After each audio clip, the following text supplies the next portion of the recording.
Hello दोस्तों, स्वागत है आपका हमारे यूट्यूब चैनल में। आज मास्टर वीडियो स्टार्ट कर रहे हैं जो कि है कंप्यूटर नेटवर्क्स का। और इसी तरीके से आपको कल ही मैसेज ग्रुप पे मिल गया था कि अब 12 दिन जो अपने पास हैं 15 तारीख तक का, उस 12 दिन में 12 हम लोग लेके आएंगे अलग अलग मास्टर वीडियो। क्योंकि टोटल 15 टॉपिक थे, 3 टॉपिक हम लोग ऑलरेडी कर चुके हैं कंप्लीट, जिसमें डिजिटल लॉजिक्स हो गया आपका, जिसको डिजिटल इलेक्ट्रॉनिक्स भी बोलते हैं, डी कर लिया हमने। इसके बाद डीएसए कर लिया, यानी डेटा स्ट्रक्चर प्लस एल्गोरिथम, ये कर लिया है। ठीक है, अगर टाइम मिलेगा तो लास्ट में फिर इसका एक मास्टर वीडियो डाल देंगे। बट अभी इसके अलावा जो हमारे पास बचे हुए जो टॉपिक हैं, चाहे कंप्यूटर नेटवर्क्स हो, डीबीएमएस हो, सीओए है, ठीक है, और मल्टीमीडिया है, बाकी जितने भी अलग अलग टॉपिक हैं, सॉफ्टवेयर इंजीनियरिंग है, 12 टॉपिक सिलेबस के अकॉर्डिंग अपने बचे हुए हैं। तो 12 दिन में 12 टॉपिक हम लोग कर देंगे, थ्योरी पूरा का पूरा। और बीच में अगर टाइम मिला तो कुछ कुछ क्वेश्चन भी डाल देंगे, लेकिन अभी मेन फोकस है थ्योरी पे, क्योंकि क्वेश्चन आप कहीं ना कहीं से आपके पास है तो थोड़ा थोड़ा आइडिया लग जाएगा आपको। मेन है थ्योरी। थ्योरी कहीं पे आप लोगों को मिल नहीं रहा है प्रॉपर वे से, और मिल रहा है तो खासकर जो पीजी जो पहले से नहीं पढ़े हैं, पीजीडीसी छोड़िए, जो पहले से नहीं पढ़े हैं या पढ़े हैं बहुत पहले पढ़े हैं, तो उनके लिए एक दिक्कत ये है कि जो लैंग्वेज का जो प्रॉब्लम आ रहा है, बाकी आप किसी चैनल पर देखें तो थोड़ा सा हाई लेवल लैंग्वेज हो जाता है जो आपको प्रॉब्लम करता है, उतने अच्छे से नहीं समझ पाते हैं। तो थोड़ा सा देसी टच के साथ अगर समझाया जाए तो आप लोग समझ जाते हैं। ठीक है, तो इस कारण से मेनली फोकस थ्योरी पर रहेगा। थ्योरी कंप्लीट हो गया तो कहीं भी आपको कोई दिक्कत नहीं आएगी, आप सारा चीज कर लीजिएगा। ठीक है, तो आज हम लोग कंप्यूटर नेटवर्क से स्टार्ट किया, खत्म ही कर देंगे, क्योंकि आप देख लीजिए टोटल 70 पेज का नोट्स है। ठीक है, और मेरे ख्याल से अगर इसमें हम जो लैंग्वेज यूज किए हैं वो हिंदी में ही किए हैं मोस्टली जगह, जिससे कि थोड़ा सा लोग ये ना बोले कि हिंदी इंग्लिश। देखिए पूरा एकदम देसी टाइप से लिखे हैं, अलग अलग जगह से उठा के लिए हैं, तो कोई दिक्कत नहीं आएगा, अच्छे से आप लोग समझ जाइएगा। इसी कारण से ये 70 पेज आज कंप्लीट करना है, चाहे 1 घंटा लगे, 2 घंटा लगे, 3 घंटा लगे, आपको ये वीडियो मिलेगा। तो बड़ा मेहनत लग रहा है आप लोगों के लिए, तो लाइक शेयर कमेंट करते रहिएगा। ठीक है, ज़्यादा से ज़्यादा लोग को जोड़िए, जिससे कि थोड़ा सा चैनल ग्रो हो। और एक चीज़ और, कमेंट में नेक्स्ट कौन सा टॉपिक का आपको मास्टर वीडियो कल कौन सा अपलोड करें, ये आप रात भर में जो भी वीडियो देख रहे हैं रात भर मैसेज मतलब कमेंट वमेंट कर दीजिएगा, जिससे कि सुबह हम अगर चेक करें तो जिसका जो टॉपिक का संख्या ज़्यादा रहेगा उसका हम कल बना के अपलोड करेंगे शाम में। ठीक है, तो चलिए अब शुरुआत करते, ज़्यादा टाइम ना लेते हुए। अब देखिए सिलेबस के अकॉर्डिंग अगर कंप्यूटर नेटवर्क्स का ऑफिशियल सिलेबस देखिएगा तो सबसे पहले introduction to data communication and computer networks है, जिसमें कि इतने टॉपिक हैं आपको। ठीक है, इसके बाद सेकेंड टॉपिक पे चलें तो डेटा लिंक लेयर है। ठीक है, अभी बताएंगे सब कुछ क्या क्या है। नेटवर्क लेयर है, इसके बाद ट्रांसपोर्ट लेयर है। ठीक है, और लास्ट में एप्लीकेशन लेयर। इतने चीज आपको पढ़ने हैं और इसके सारे डिटेल भी पढ़ने हैं। तो इन्हीं सारी चीजों का कंप्यूटर नेटवर्क्स में और भी चीजें हैं, लेकिन जो स्टेट का सिलेबस के अकॉर्डिंग जो, तो हम सोचे कि ज़्यादा फालतू इधर उधर घूमने से बेटर है कि जो आपका स्टेट का जो ऑफिशियल सिलेबस है उससे टॉपिक उठाएं और उसी का नोट्स बनाएं, तो ज़्यादा सही रहेगा। तो आज उसी तरीके से हम लोग कर रहे हैं। सबसे पहले बात कर लेते हैं कंप्यूटर नेटवर्क्स क्या होता है। इतना रामायण जो पढ़ेंगे आज 2-2.5 घंटे 3 घंटे जो भी लगेगा, कंप्यूटर नेटवर्क्स होता क्या है। देखिए कोई भी ऐसा चीज जो कि डेटा ट्रांसफर में यूज हो रहा है, अगर आप ये मेरा वीडियो देख रहे हैं तो हम कहीं से यूट्यूब पे अपलोड किए, आप कहीं और से देख रहे हैं, दोनों के बीच कोई ना कोई कनेक्टिविटी है। तो ये जो कनेक्टिविटी है इसी को नेटवर्क्स बोलते हैं। और कंप्यूटर के माध्यम से ये सारा कनेक्टिविटी हो रहा है, चाहे वो इंटरनेट हो, चाहे आप कुछ भी तरीके से, आपको हम व्हाट्सएप पे आप हमसे बात कर रहे हैं या टेलीग्राम से, सब कनेक्टिविटी है, एक नेटवर्क बना हुआ तभी बात हो रहा है। तो ये है आपका कंप्यूटर नेटवर्क्स। अब जरूरी नहीं कंप्यूटर नेटवर्क्स में, बहुत लोग कहते हैं इंटरनेट जहाँ यूज होता है वो कंप्यूटर नेटवर्क्स नहीं, बिना इंटरनेट के भी चीजें हैं। अब फोन पे बात करते हैं, टीवी देखते हैं, उसमें कौन सा नेट आपका यूज हो रहा है। फोन से बात करते हैं छोटे वाले मोबाइल, उसमें नेट नहीं है, तो वो भी एक नेटवर्क का ही पार्ट है। जरूरी नहीं कि सब जगह नेट ही हो। ठीक है, तो ये कंफ्यूजन मत रहिएगा कि सिर्फ इंटरनेट वाला चीज ही कंप्यूटर नेटवर्क्स में आता है। कंप्यूटर नेटवर्क्स में वो हर चीज आता है जिससे कि आप मतलब कि अलग अलग जगह से कनेक्टिविटी बना रहे हैं एक दूसरे से, चाहे वो कंप्यूटर का कनेक्टिविटी हो जाए जो नेट से कनेक्ट हो रहा है हमारे और आपके बीच, चाहे आप टेलीकम्युनिकेशन का बात कर लीजिए, वीडियो देख रहे हैं या टीवी देख रहे हैं, रेडियो सुन रहे हैं या किसी से फ़ोन पे बात कर रहे हैं, जितना भी चीज़ है, किसी को मेल कर रहे हैं, सब कुछ एक कंप्यूटर नेटवर्क्स का ही पार्ट है। ठीक है, अब उस कंप्यूटर नेटवर्क्स में एक टर्म आता है डेटा कम्युनिकेशन। ठीक है, तो डेटा कम्युनिकेशन क्या होता है? जब दो डिवाइस आपस में डेटा को शेयर करता है तो उसको क्या बोलते हैं? डेटा कम्युनिकेशन बोलते हैं। जैसे मान लिया जाए डेटा अब क्या हो गया, डेटा में आप कोई भी इंफॉर्मेशन, टेक्स्ट मैसेज हो सकता है, फाइल हो सकता है, वॉइस हो सकता है, वीडियो हो सकता है, कुछ भी, कोई भी डेटा अगर दो डिवाइस आपस में शेयर कर रहा है, ये बोला जाता है डेटा कम्युनिकेशन। ठीक है, सिंपल भाषा में जैसे आप व्हाट्सएप पे हमको मैसेज कर दिए या टेलीग्राम पे मैसेज, आप उधर हैं हम इधर हैं, बीच में कोई कनेक्टिविटी है जिस कारण से आपका मैसेज मेरे पास आया, इसको बोलते हैं डेटा का कम्युनिकेशन। टीवी पे मैच देख रहे हैं, क्रिकेट वाला मैच देख रहे थे, इंडिया पाकिस्तान वाला, आप देखे ही होंगे, वो कैसे हो रहा है? वो डेटा कम्युनिकेशन का एक एग्जाम्पल है। ठीक है, चलिए अब आगे बढ़ते हैं। डेटा कम्युनिकेशन के कंपोनेंट्स की अगर बात करें तो 5 सबसे महत्वपूर्ण कंपोनेंट हैं, मतलब कि कंपोनेंट मतलब कि हिस्सा है उसका, जिसके बिना ये डेटा कम्युनिकेशन पॉसिबल नहीं हो सकता। अब वो कौन कौन सा कंपोनेंट है? सबसे पहले मैसेज। भैया कोई चीज रहेगा तभी तो भेजोगे, बिना कोई सामान के आप कैसे भेज दीजिएगा? कुछ है ही नहीं भेजने के लिए, तो कम्युनिकेशन होगा कैसे? अब कोई चीज होना तो चाहिए आपके पास, मैसेज टेक्स्ट फॉर्म में हो गया या वीडियो हो गया, डॉक्यूमेंट्स हो गया, कुछ भी आपके पास जब तक होगा नहीं तो आप भेजिए, मतलब कि क्या कम्युनिकेशन होगा? तो सबसे पहले आपके पास मैसेज होना चाहिए कि भाई आप भेज क्या रहे हैं। दूसरा, आप भी तो जरूरी हैं, सेंडर। कौन भेजेगा भाई? मैसेज है लेकिन भेजेगा कौन? जब तक भेजने वाला नहीं होगा तो डेटा कम्युनिकेशन स्टार्ट कैसे होगा? आप एक साइड रहिएगा, दूसरे साइड आपकी गर्लफ्रेंड इंतजार कर रही है, आप इधर से कुछ भेज ही नहीं रहे हैं, कम्युनिकेशन स्टार्ट ही नहीं हो रहा है कि नहीं? तो सेंडर भी होना जरूरी है। दूसरा, आप तो यहाँ पे भर भर के अपने अरमान लेके बैठे हुए हैं, सामने वाला कोई सुनने वाला है ही नहीं आपका, यानी कि रिसीवर कोई है ही नहीं, तो वो भी कम्युनिकेशन नहीं हो पाएगा। आप अपना मन में बहुत ख्याली पुलाव बना के रखिए, सामने वाला भी आपके बात को समझेगा, सुनने के लिए रेडी होगा तब तो रिसीव करने के लिए भी लोग चाहिए। ठीक है, तो वो रिसीवर भी जरूरी है, यानी कि जो आपका मैसेज है उसको प्राप्त करने वाला।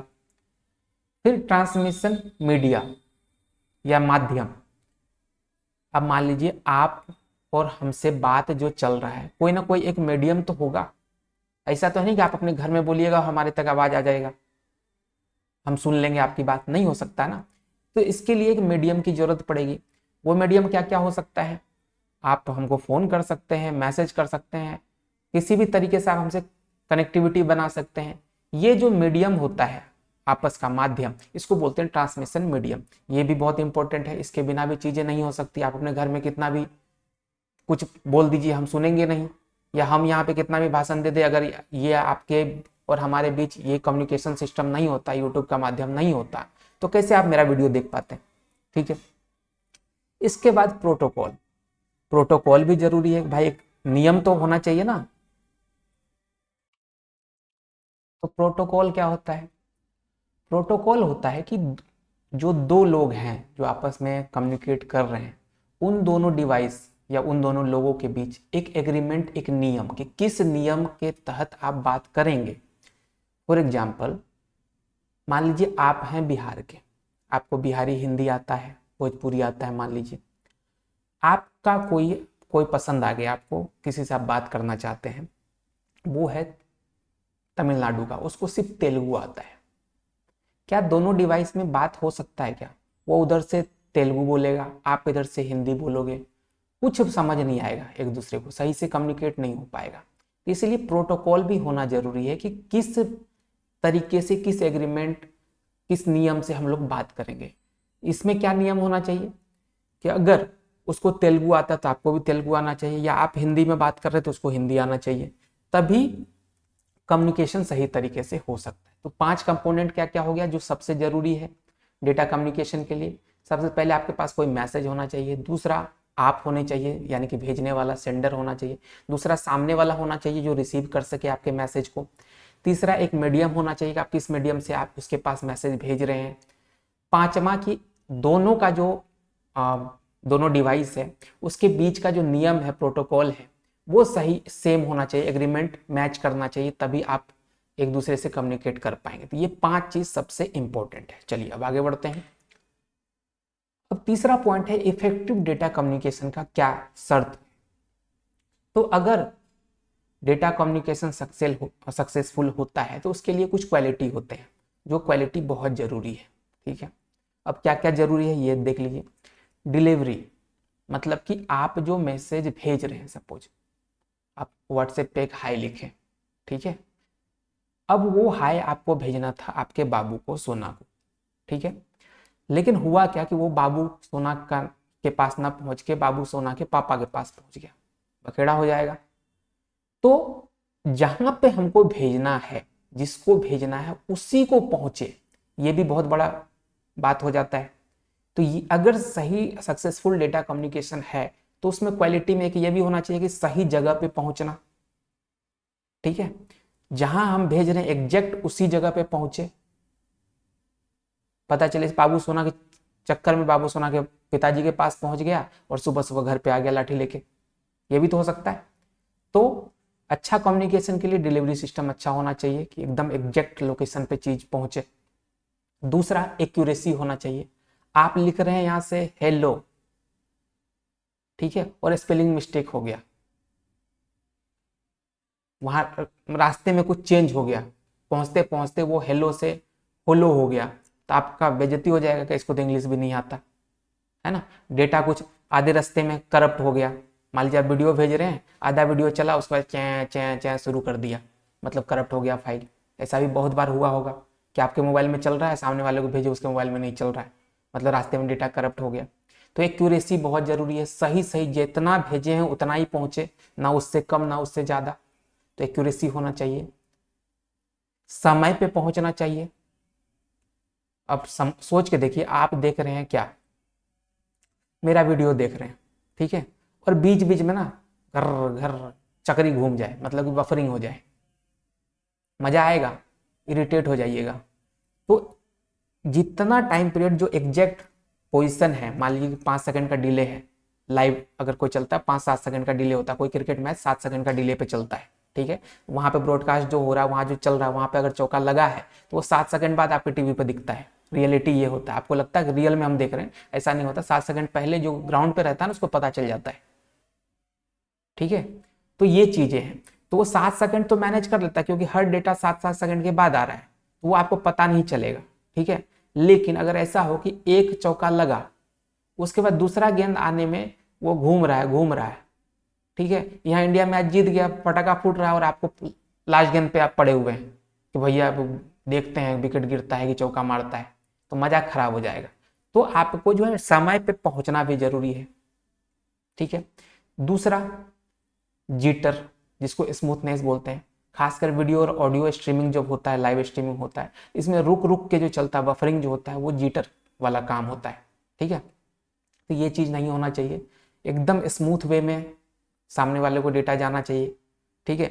तो ये वाला चीज भी बहुत जरूरी होता है अच्छा डेटा कम्युनिकेशन के लिए। तो ये 4 क्वालिटी आपको मस्ट है, होना चाहिए। चलिए आगे बढ़ते हैं। अब टाइप ऑफ डेटा कम्युनिकेशन, वैसे ये जो यहाँ पर टाइप हम बता रहे हैं इसके बारे में डिटेल से आगे भी पढ़ना है, और बताएंगे। 3 तरीके के डेटा कम्युनिकेशन हो सकते हैं, एक सिंप्लेक्स यानी एक तरफा। अब एक तरफा कौन कौन सा हो सकता है, फॉर एग्जाम्पल देखिए, इसको सिंप्लेक्स बोलते हैं। सिंप्लेक्स मतलब वन डायरेक्शन, सिर्फ एक ही तरफ से डेटा जाएगा, दूसरे तरफ बस वो रिसीव करेगा, कुछ भेज नहीं सकता, ठीक है, इसको बोलते हैं सिंप्लेक्स। अब इसमें क्या होता है, जैसे आप टीवी देखते हैं, क्या टीवी पे आप कुछ भेज सकते हैं, नहीं भेज सकते ना, वो उधर से जो भेजेगा उसको आप देखिएगा। रेडियो, उधर से जो बोलेगा वो आप सुनिएगा, आप इधर से कुछ उसको बोल नहीं सकते हैं। तो ये हो गया सिंप्लेक्स। एक होता है हाफ डुप्लेक्स, जिसमें कि होता है डेटा तो दोनों तरफ से जाता है, आप भी बोल सकते हैं या आप भी कुछ भेज सकते हैं, उधर से भी भेज सकता है और उधर से सुन भी सकता है, मतलब आप सुनिएगा भी और भेजिएगा भी, उधर से भी सुनेगा भी भेजेगा। लेकिन डिफरेंस क्या है इसमें कि एक टाइम में एक ही आदमी भेज सकता है।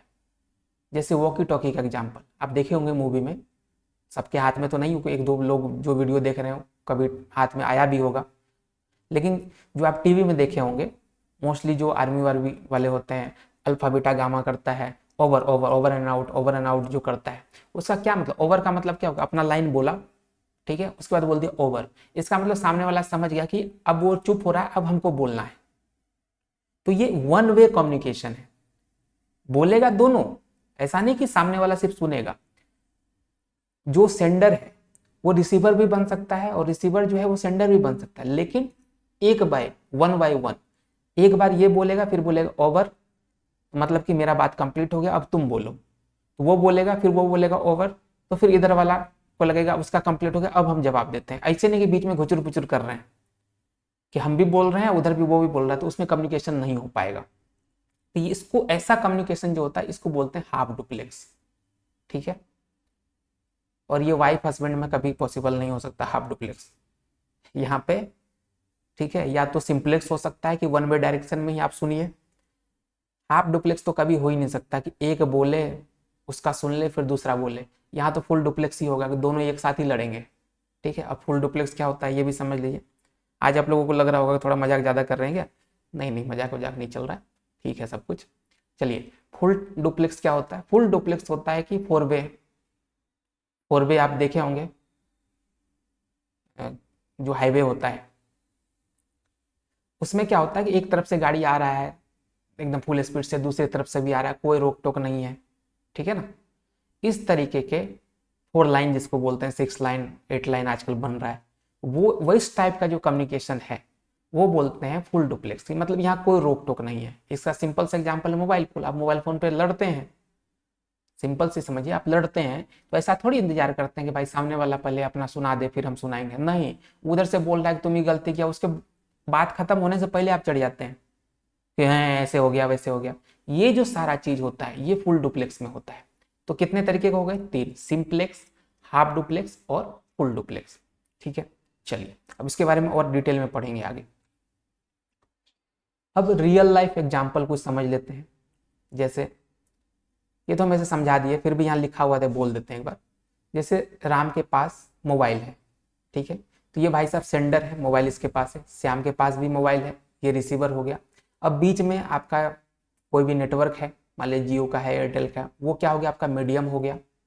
अब प्रोटोकॉल क्या है कि आप हिंदी में बात कीजिएगा कि इंग्लिश में बात कीजिएगा, है ना, पता चले हिंदी एक को आता है एक को हिंदी नहीं आता तो फिर वो गड़बड़ हो जाएगा। तो प्रोटोकॉल क्या रहेगा आपका, लैंग्वेज, कि आप किस लैंग्वेज में बात कीजिएगा। दूसरा, राम बोलता है कि चलो चाय पी के आते हैं, तो ये आपका मैसेज हो गया, ठीक है, और श्याम के पास पहुंच गया तो वो रिसीव कर लिया, मतलब डेटा प्रॉपर कम्युनिकेट हो रहा है, अच्छा कम्युनिकेशन है क्योंकि दोनों हिंदी में बात कर रहा है, ठीक है। तो ये कहानी है। अब देखिए इंपॉर्टेंस ऑफ कंप्यूटर नेटवर्क। अब इसका इंपॉर्टेंस क्या है, क्यों जरूरत पड़ा भाई कंप्यूटर नेटवर्क का, कुछ तो कारण होगा कि जो इतना बखेड़ा कर दिया, इतना आपको पढ़ने के लिए दे दिया। तो रिसोर्स शेयरिंग, पहला इंपॉर्टेंस क्या है, रिसोर्स शेयरिंग। मान लिया जाए एक प्रिंटर है ऑफिस में, अब ऐसा नहीं कि मतलब कि हर स्टाफ के पीसी के बगल में प्रिंटर लगा दिया जाए, जरूरी है, ऐसा थोड़ी है, कंपनी ऐसे में घाटा में चला जाएगा, क्यों लगाएगा भाई। प्रिंटिंग का काम कभी कभी पड़ता है, सबके कंप्यूटर सबके पास है मानते हैं, लेकिन प्रिंट निकालने का काम कभी कभी ऑफिस में पड़ता है। तो वो क्या करेगा, एक मेन बना देगा प्रिंटर, ठीक है, और उसको ना किसी मतलब कि कंप्यूटर नेटवर्क से कनेक्ट कर देगा, चाहे लाइन केबल हो गया, चाहे इंटरनेट से आजकल वाईफाई से कनेक्टेड रहता है। तो वो क्या करेगा कि जिसको प्रिंट देना होगा ना वो अपने पीसी से प्रिंट देगा, और वाईफाई से कनेक्ट, सबका पीसी उस प्रिंटर से कनेक्टेड है, तो वो प्रिंट एक ही प्रिंटर से निकल जाएगा। तो इससे क्या हुआ कि एक ही आइटम को अलग अलग लोग शेयर कर रहे हैं, तो रिसोर्स शेयरिंग हो गया, हमारे लिए बेनिफिट हो गया। नहीं तो अगर ये चीज नहीं रहता, कम्युनिकेशन नहीं हो पाता, कंप्यूटर नेटवर्क्स नहीं रहता, तो हम क्या करते कि भाई इस पीसी से हमको अगर प्रिंटर कोई पेज निकालना है तो हमको इसी कंप्यूटर से के पास एक प्रिंटर लाके रखना पड़ता और इससे कनेक्ट करना पड़ता, ठीक है। तो यहाँ पे खर्चा बढ़ जाता। तो ये रिसोर्स शेयरिंग वाला ऑप्शन आ गया। दूसरा, डेटा शेयरिंग कम्युनिकेशन, लोग आसानी से अपना डेटा एक दूसरे को ट्रांसफर कर रहे हैं, इजी हो गया। पहले का जमाना में देखिए क्या होता था कि जिसका प्यार मोहब्बत जो भी कहिए, हस्बैंड वाइफ दूर है, मान लो कहीं कमाने चला गया, कोई भी मैसेज है, कुछ भी बात है, तो कैसे बात होता था, फोन नहीं था तो चिट्ठी भेजा जाता था। आज चिट्ठी भेजे तो 8 दिन बाद पहुंचता था, फिर वो वहां से उसका रिप्लाई देता था, फिर वो 8 दिन बाद पहुंचता था। तो 15 दिन में आपका एक छोटा सा मैसेज जाता था, कम्युनिकेट होता था। आज के डेट में क्या क्या लगाए फोन, हेलो हेलो हेलो कर लिए। तो ये कैसे हो गया, डेटा शेयरिंग कम्युनिकेशन बहुत इजी हो गया, एक्सचेंज आपका इजी हो गया। मतलब कि आप एक दूसरे से बहुत इजी वे में एक्सचेंज कर सकते हैं अपना डेटा। आप कुछ भी लिखना है, फटाक से लिखिए हाय हेलो, पहुंच गया उसके पास। ईमेल कर दिए, गूगल ड्राइव पे अपलोड कर दिए, सामने वाले के पास पहुंच गया। तो बहुत ही सिंपल हो गया डेटा शेयरिंग एंड कम्युनिकेशन। ठीक है, सेंट्रलाइज डेटा मैनेजमेंट हो गया। अब मान लीजिए आप क्या कर दिए, सर्वर पे एक चीज अपलोड कर दिए, उसको अलग अलग लोग देख रहा है। जस्ट एग्जांपल कि पहले क्या था कि जैसे बैंक अकाउंट है आपका, फोन से कनेक्टेड नहीं था, नेट से कनेक्टेड नहीं था, तो आपको जब भी अपना बैलेंस चेक करना होता, आपको कहाँ जाना पड़ता था, अपना बैंक अकाउंट जाना पड़ता था, मतलब कि बैंक जाना पड़ता था। वहां पे आप देते थे पासबुक, भैया बैलेंस बताइए कितना बचा हुआ है। वो भी चिढ़ जाता था, खासकर सरकारी बैंक वाला तो और चिढ़ता था। तो वहां पे दिक्कत हो जाता था आपको कि कभी भी आपको पता, कोई बोला कि 10,000 रुपया डाल दिए आपके खाता में, तो आपको वो 10,000 चेक करने के लिए पहुंचना पड़ता था बैंक। और ऐसा भी नहीं कि कहीं भी दूसरे बैंक में पता चल जाता था, नहीं पता चलता था। आपको आपका खाता जिस बैंक में है वहीं पे पता चलता था। तो ये सारा चीज प्रॉब्लम था। आज के डेट में क्या होगा, सारा सर्वर पे अपलोडेड है सब डेटा, आप अपने फोन से भी देख सकते हैं, हाँ जी आ गया पैसा। ठीक है, किसी भी ब्रांच में जाइए वहां आपका डिटेल निकल जाता है। तो एक दूसरे से कनेक्टिविटी इतना हो गया कि डेटा एक ही जगह है। ऐसा नहीं कि हर बैंक में डेटा पड़ा हुआ है, डेटा एक जगह रखा हुआ है, लेकिन उस डेटा को सब जगह यूज कर रहे हैं, सेंट्रलाइज एक्सेस हो रहा है ये। तो ये चीज अच्छा हो गया, कॉस्ट एफिशिएंट हो गया। अभी जैसे प्रिंटर वाला बात आपको बताएं, हर कंप्यूटर के लिए प्रिंटर खरीदते हैं, बहुत महंगा पड़ता है। अब एक प्रिंटर लिए, सारा 50 कंप्यूटर है, 50 लोग स्टाफ है हमारे, सब उसी प्रिंटर से काम कर रहा है, हो रहा है, कॉस्ट एफिशिएंट हो गया अपना। ठीक है, चलिए रिमोट एक्सेस हो गया, दूर बैठे लोग भी नेटवर्क के जरिए कनेक्ट होकर काम कर लेते हैं। जैसे ऑनलाइन क्लास, अभी मेरा वीडियो देख रहे हैं, अगर यही चीज़ नहीं रहता, ये कम्युनिकेशन सिस्टम नहीं रहता, तो क्या होता, हमको एक कोचिंग खोलना पड़ता। अगर हम मान लीजिए हम बिहार के किसी एक पर्टिकुलर डिस्ट्रिक्ट से हैं, तो हम ज़्यादा से ज़्यादा कितना कवर करते, वहाँ के 50, 100, 200 लोगों को कवर कर सकते, क्योंकि वो मेरे पास फेस टू फेस आता, अगर अच्छा लगता तो पढ़ता। आप लोगों से तो कनेक्टिविटी नहीं हो पाता। तो ये रिमोट एक्सेस वाला चीज़ हो गया। इम्प्रूव्ड कम्युनिकेशन हो गया कि अलग अलग तरीके से हम कम्युनिकेट कर पाते हैं। गांव में बैठा लोग भी मतलब कि डेटा चेक कर लेता है कि आज सोना का रेट क्या है, आज कौन सा मंडी में क्या भाव चल रहा है, बहुत सारा चीज़ है। डेली बेसिस पे आप अपडेट चेक कर लेते हैं कि भाई देश दुनिया में क्या चल रहा है, मोबाइल पे ही। तो इम्प्रूव कम्युनिकेशन हो गया, स्केल बढ़ गया, एक्सपेंड हो गया। जैसे होम वाईफाई, स्कूल लैन हो गया, पूरे शहर का आप इंटरनेट। तो मतलब एक बड़े स्केल पे ना चीज़ें बढ़ गई है, कनेक्टिविटी बढ़ गया। ठीक है, अब बैकअप भी रख सकते हैं आप, डेटा लॉस ना हो, ड्राइव पे अपलोड कर सकते हैं, ये सब होता है ना। तो ये सब चीज़ हो गया सही चीज़। चलिए अब आगे बढ़ते हैं। अब बात आता है टोपोलॉजी का। टोपोलॉजी बहुत इंपॉर्टेंट है और इससे क्वेश्चन पूछा जाता है। तो टोपोलॉजी क्या होता है, टोपोलॉजी होता है कि जो डेटा का कम्युनिकेशन है, जो कनेक्टिविटी है, वो किस तरीके से हो रहा है, उसको बोलते हैं नेटवर्क टोपोलॉजी। अब ये टोपोलॉजी अलग अलग तरीके से हो सकता है, इसके बारे में पढ़ते हैं। सबसे पहला नाम आता है बस टोपोलॉजी। बस टोपोलॉजी क्या बोलता है कि एक तार बिछा दिया। जैसे फॉर एग्जांपल अगर देखा जाए तो आपके पास मान लीजिए जो पहले वो वाला आता था, क्या बोलते हैं, डिश वाला वायर, डिश वाला वायर था, वो क्या करता था, एक तार बिछाता था।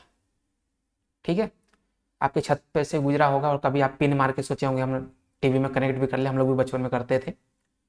तो वो एक तार बिछाता था, हर रोड के अकॉर्डिंग तार बिछा दिया, और जो उससे कनेक्शन लेता था डिश का, क्या करता था, बीच से वहां से एक कट लगाता था और उस एक तार निकाल के उसके टीवी में जोड़ देता था।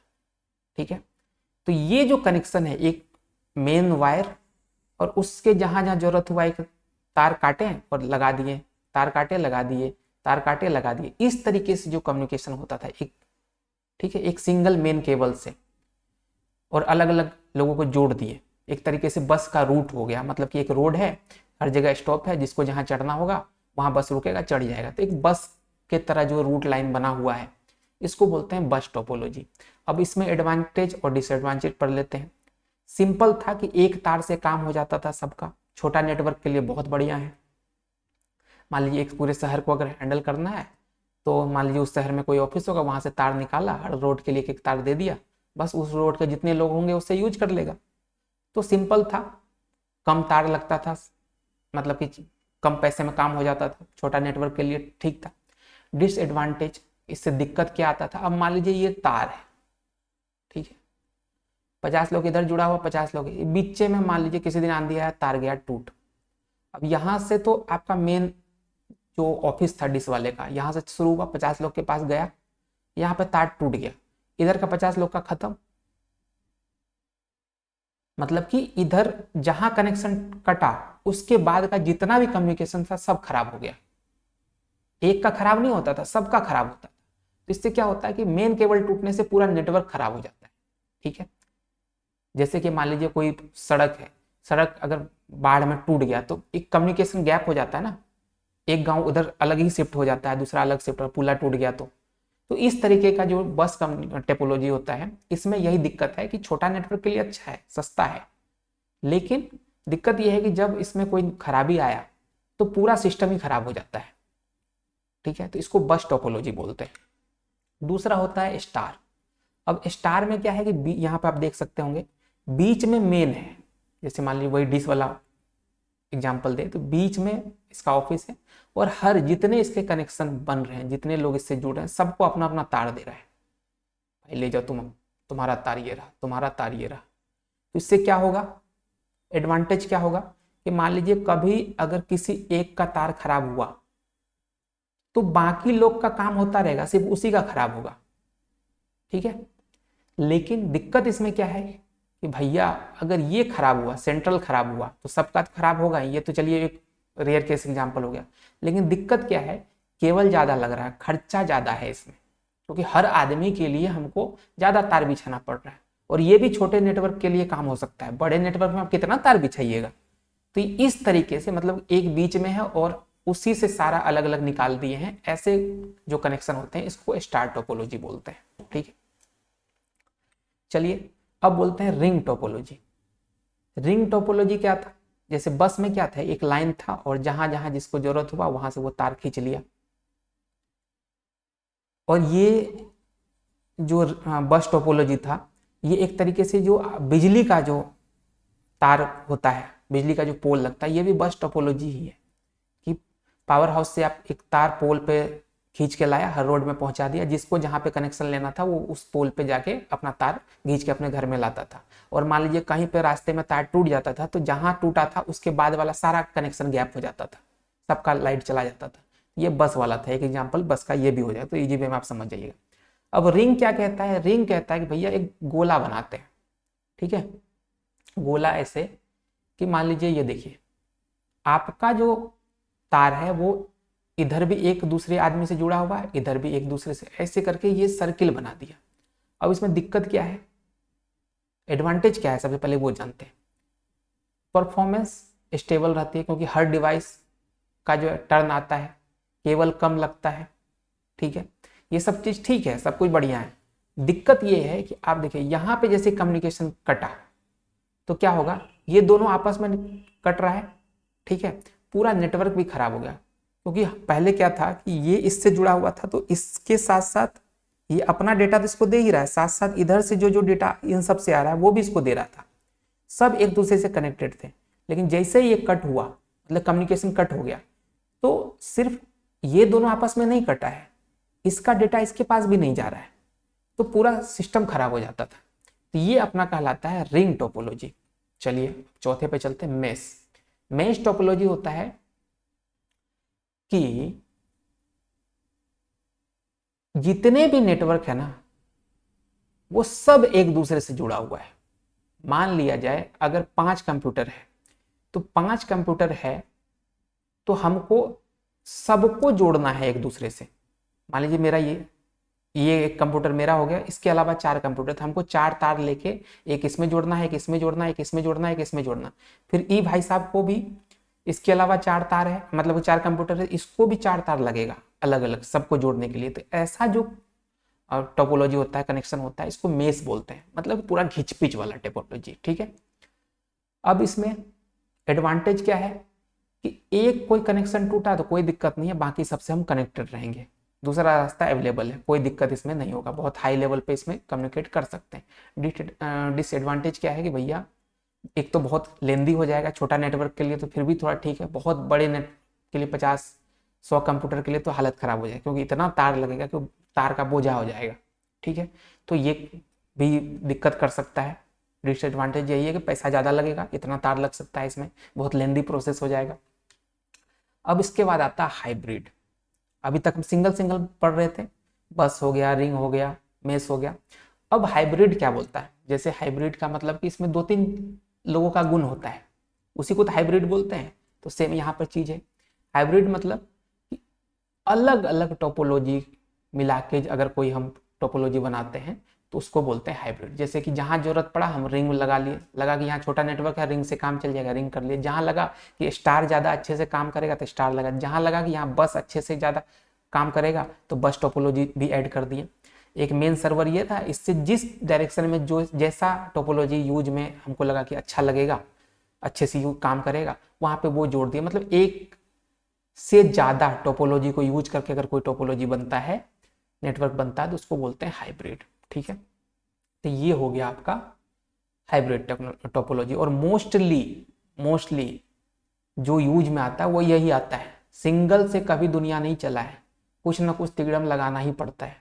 और जरूरी नहीं कि इतना ही टोपोलॉजी होता है, अलग अलग तरीके के टोपोलॉजी, आप भी अपने मन से कुछ अलग डिजाइन बना सकते हैं, तो इसमें घबराने वाली बात नहीं है।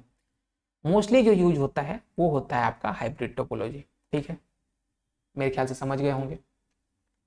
अब बात करते हैं क्लासिफिकेशन ऑफ नेटवर्क्स। अभी तक तो हम लोग टोपोलॉजी, तार को कैसे बिछाना, ये सब पढ़ रहे थे। अब बात करते हैं कि नेटवर्क कितने तरीके के होते हैं।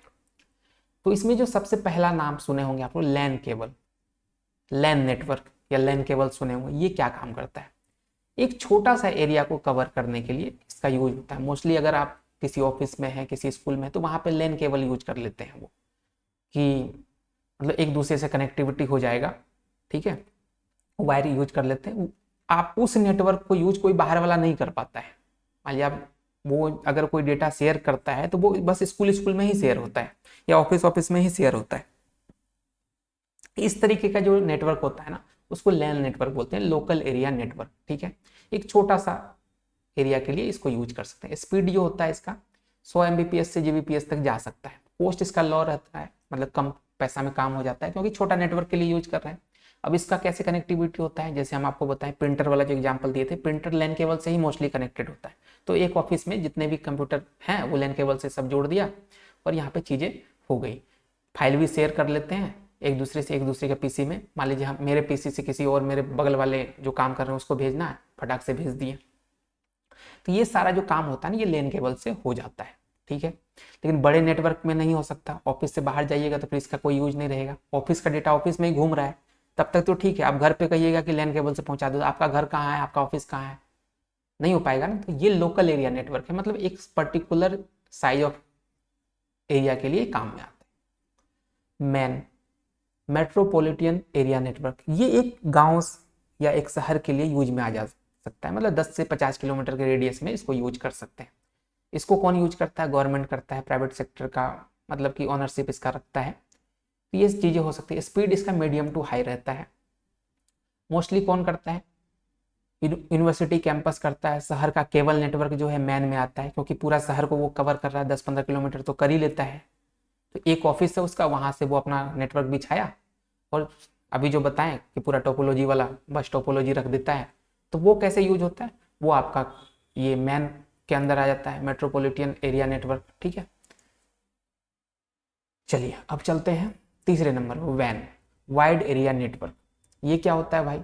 बहुत बड़ा देश, पूरे देश को कवर कर सकते हैं, कॉन्टिनेंट को कर सकते हैं, पूरा पृथ्वी को कर सकते हैं कवर। ऑनरशिप क्या रहता है? पब्लिक भी होता है, प्राइवेट भी होता है।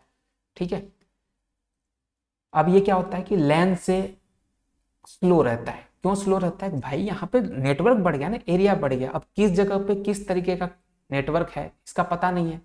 लैंड में क्या था कि आपका तार था, वायर था, तो हमको फर्क नहीं पड़ता था, हमको फर्क नहीं पड़ता, वहां पे लैंड ये बोलता था। लेकिन यहाँ पे तो है कि स्पीड, आपका मोबाइल का नेटवर्क सही से नहीं आ रहा, कैसे आप भेजिएगा? तो हर जगह पे जो स्पीड है वो डिफरेंट रहता है, तो लैन के मुकाबले थोड़ा सा इसका स्पीड कम रहता है। मोस्टली ये क्या है? बेस्ट एग्जांपल है इंटरनेट, पूरा दुनिया यूज कर रहा है, ये वैन नेटवर्क होता है, वाइड एरिया नेटवर्क। ठीक है, इसके बाद आता है पैन। अब पैन कार्ड मत समझ लीजिएगा, ये है पर्सनल एरिया नेटवर्क। इसका कवरेज होता है बहुत छोटा, एक व्यक्ति के आसपास 5-10 लोगों को जोड़ने के लिए। अगर आप यहाँ पे हैं, आप अपना पैन ओपन कीजिएगा तो 5-10 लोग आपसे कनेक्ट हो सकते हैं। इसका सबसे सिंपल सा एग्जांपल है ब्लूटूथ। ब्लूटूथ का जब यूज करते थे तो कितना लोग जोड़ते थे? अपने आसपास 1-2 मीटर के रेडियस में जोड़ लेते थे। सेम आज के डेट में चल रहा है आपका क्या? आप हॉटस्पॉट ऑन करते हैं, कितना जाता है? 1 किलोमीटर थोड़ी जाता है, कुछ आसपास के लोग ही जुड़ पाते हैं। तो ये जो यूज होता है ये आपका होता है pan network, personal area network. ठीक है, इसके बाद अदर भी कुछ हैं, जैसे कि सैन है, कैंपस एरिया नेटवर्क, बस उसी तरीके का कुछ। फिर SAN है, स्टोरेज एरिया नेटवर्क हो गया। VPN है, वर्चुअल प्राइवेट नेटवर्क, आजकल बहुत देख रहे हैं, बहुत कुछ बैन है, लेकिन आप लोग रात में ऑन करके देख लेते हैं। ठीक है ना, इंडिया में बैन है तो आप लोग VPN ऑन करते हैं, भैया दूसरे देश का कनेक्ट किए हैं, खटखट अपना शुरू। तो ये VPN होता है, वर्चुअल प्राइवेट नेटवर्क बना देते हैं। ठीक है, अब चलिए आगे बढ़ते हैं। अब एक टॉपिक था पैरेलल वर्सेस सीरियल ट्रांसमिशन। अब ये क्या होता है भाई, इसको पढ़ते हैं। पैरेलल ट्रांसमिशन क्या होता है कि मान लिया जाए कोई डेटा है आपको, वो 8 बिट का डेटा है। ठीक है, 8 बिट का डेटा है आपके पास। तो अगर पैरेलल कम्युनिकेशन हमको भेजना है तो हम क्या करेंगे कि एक एक बिट के लिए ना 8 गो तार बिछा देंगे। ठीक है, और सबको बोलेंगे भाई एक एक बिट भेज दो। तो क्या होगा कि एक साथ ही 8 बिट खटाक से पहुंच जाएगा। तो इससे क्या होगा कि स्पीड एकदम फास्ट हो जाएगा मेरा। ठीक है, शॉर्ट डिस्टेंस में बहुत अच्छा काम कर लेगा। लेकिन दिक्कत क्या है कि भाई डिसएडवांटेज ये है कि वायर ज़्यादा लग गया, हमको कॉस्ट ज़्यादा पड़ गया। 8 बिट के लिए हम 8 गो तार यूज कर रहे हैं, एक एक बिट सब भेज रहे हैं, स्पीड तो बढ़ा लेकिन कॉस्ट बढ़ गया, लॉन्ग डिस्टेंस में पॉसिबल नहीं है। ठीक है, तो ये वाला सीन हो गया। अब यही चीज अगर सीरियल ट्रांसमिशन में देखा जाए तो वही 8 बिट का डेटा अगर हमको भेजना है तो हम क्या करेंगे, तार एक ही रहेगा, एक एक बिट करके भेजना है। कंडीशन यही कि भेजना एक एक बिट ही है। उसमें पैरेलल में क्या था, एक साथ भेजना, उसमें भी एक एक बिट ही था, तो हम 8 गो तार बिछा दिए कि भाई एक एक बिट लेके जाओ। 8 तार एक एक बिट लेके गया और एक टाइम पे 8 बिट वहां पहुंच गया खटाक से 1 सेकंड। क्योंकि एक बिट भेजने में 1 सेकंड लग रहा है अगर सपोज माने, तो कितना बिट टाइम लगा, एक ही सेकंड में 8 बिट पहुंच गया। 1 सेकंड लगता नहीं है, इस एग्जाम्पल के तौर पर समझा रहे। सीरियल ट्रांसमिशन में क्या हुआ कि भैया बोला कि तार एक ही है, यहाँ पे एक ही तार यूज करना, तो हम क्या करेंगे, एक एक करके बिट भेजेंगे। पहला बिट भेजे, उसके पीछे दूसरा बिट है, उसके पीछे तीसरा बिट है, एक पहुंचा, फिर दूसरा पहुंचा, फिर तीसरा, ऐसे करके 8 बिट पहुंचा। इसमें क्या होगा कि एक वायर लगा, सस्ता है, ठीक है, लेकिन स्पीड कम है, क्योंकि पहला पहुंचेगा तब तो दूसरा पहुंचेगा। तो यहाँ पे थोड़ा सा पैरेलल के मुकाबले स्पीड कम है। ठीक है, यही चीज है। चलिए अब आगे बढ़ते हैं। अब दोनों में, पैरेलल और सीरियल में, एक बार कंपेयर कर लेते हैं, क्योंकि ये बहुत अच्छा टॉपिक में था वहाँ पे सिलेबस में, इसलिए यहाँ कर रहे हैं। पैरेलल और सीरियल यहाँ लिख दिए हैं। वायर पैरेलल में मल्टीपल वायर लगता है, सीरियल में सिंगल लाइन से काम चल जाता है। जितना बिट्स होगा उतना लाइन हमको देना पड़ेगा पैरेलल में। स्पीड फास्ट होता है पैरेलल का, और सीरियल का थोड़ा सा कम होता है पैरेलल के मुकाबले। डिस्टेंस, पैरेलल में शॉर्ट डिस्टेंस के लिए हम यूज कर सकते हैं, लॉन्ग डिस्टेंस के लिए हमको सीरियल ही यूज करना पड़ेगा। क्योंकि इतना तार हम बिछा नहीं पाएंगे। कॉस्ट जो होता है पैरेलल का वो हाई होता है और सीरियल का लो होता है। एरर चांस जो है पैरेलल में ज़्यादा रहता है। क्यों ज़्यादा रहता है भाई? क्योंकि मान लिया जाए 8 तार तो बिछाए हम, अब इस 8 बिट हमको भेजना था, 8 बिट भेजेंगे तभी हमारा मैसेज कंप्लीट होगा। लेकिन हुआ क्योंकि एक तार में कोई खराबी आ गया तो 7 ही बिट पहुंचा तो मेरा मैसेज जो है ना खराब हो गया यहाँ पे, क्योंकि 8 बिट पहुंचेगा तभी तो एग्जैक्ट मैसेज उसके पास जाएगा। तो यहाँ पे एक खराब हो गया। लेकिन यहाँ पे क्या है कि एक ही तार है, अगर खराब होगा तो पूरा ही खराब होगा। 8 यहाँ पे 8 कॉम्बिनेशन बन सकता है कि 8 में से कोई एक भी खराब हो सकता है, यहाँ पे एक ही है, खराब होगा तो होगा, नहीं होगा तो नहीं होगा। ठीक है ना? तो यहाँ चांस कम है, क्योंकि जितना ज्यादा तार उतना चांस रहेगा खराब होने का।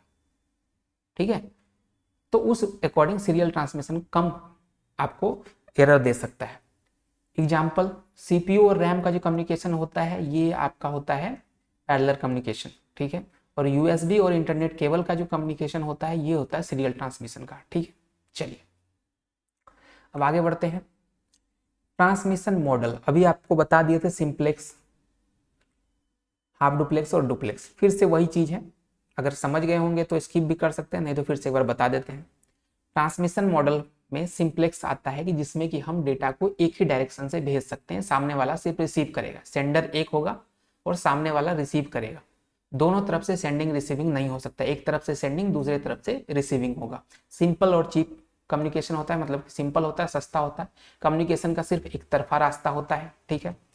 डिसएडवांटेज है इसका, रियल लाइफ एग्जाम्पल में टीवी हो गया, एफएम रेडियो हो गया, और अभी अगर हम लाइव क्लास नहीं ले रहे हैं, वीडियो मेरा देख रहे हैं, अगर कमेंट सिस्टम को हटा दिया जाए तो ये भी मेरा जो है एक तरीके से सिंप्लेक्स ही है, क्योंकि हम सिर्फ बोल रहे हैं, आप लोग सिर्फ सुन रहे हैं, अगर कमेंट सिस्टम को हटा दिया जाए तो। चलिए आगे बढ़ते हैं। हाफ डुप्लेक्स में आपको बताए थे कि पॉसिबल दोनों तरफ से, सेंडिंग रिसीविंग दोनों तरफ से हो सकता है, लेकिन यहाँ पे दिक्कत ये है कि वन टाइम में एक ही करेगा, वॉकी टॉकी का एग्जाम्पल दिए थे। फुल डुप्लेक्स में क्या होता है कि दोनों तरफ से आप लोग लड़ सकते हैं अच्छे से, एकदम एक ही टाइम पे, इधर से ये भी बोल रहा है वो भी बोल रहा है। मोबाइल फोन का एग्जाम्पल सबसे बेस्ट है।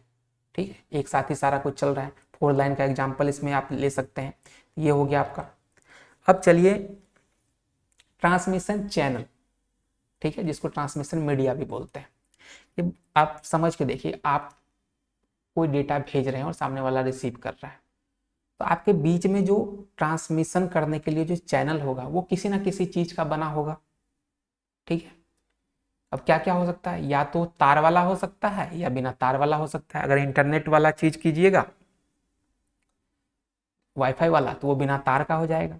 और अगर आप तार वाला कम्युनिकेशन कर रहे हैं, जैसे पहले रिसीवर वाला फोन है, ठीक है, या डिश वाला पुराना वाला सिस्टम है, तो वो आपका हो जाएगा क्या, वायर्ड मीडिया, यानी कि तार वाला। तो यहाँ पे वही चीज है, क्या क्या है, वायर्ड मीडिया, जिसमें कि गाइडेड मीडिया होता है ये। इसमें डेटा फिजिकल केबल के द्वारा जाता है, मतलब कि एक तार होता है उसके थ्रू आप डेटा को भेजते हैं। अब इसमें भी अलग अलग तरीके के हैं, जैसे वायर्ड मीडिया में ट्विस्टेड पेयर केबल है। इसमें क्या होता है, 2 इंसुलेटेड कॉपर वायर ट्विस्टेड रहता है, ऐसे मोड़ा हुआ रहता है। ठीक है? रास्ता और सबसे ज्यादा इस्तेमाल, सस्ता और सबसे ज्यादा इस्तेमाल होने वाला ये तार होता है, मतलब कि ये कम्युनिकेशन पेयर होता है, इसको क्या बोलते हैं, ट्विस्टेड पेयर केबल।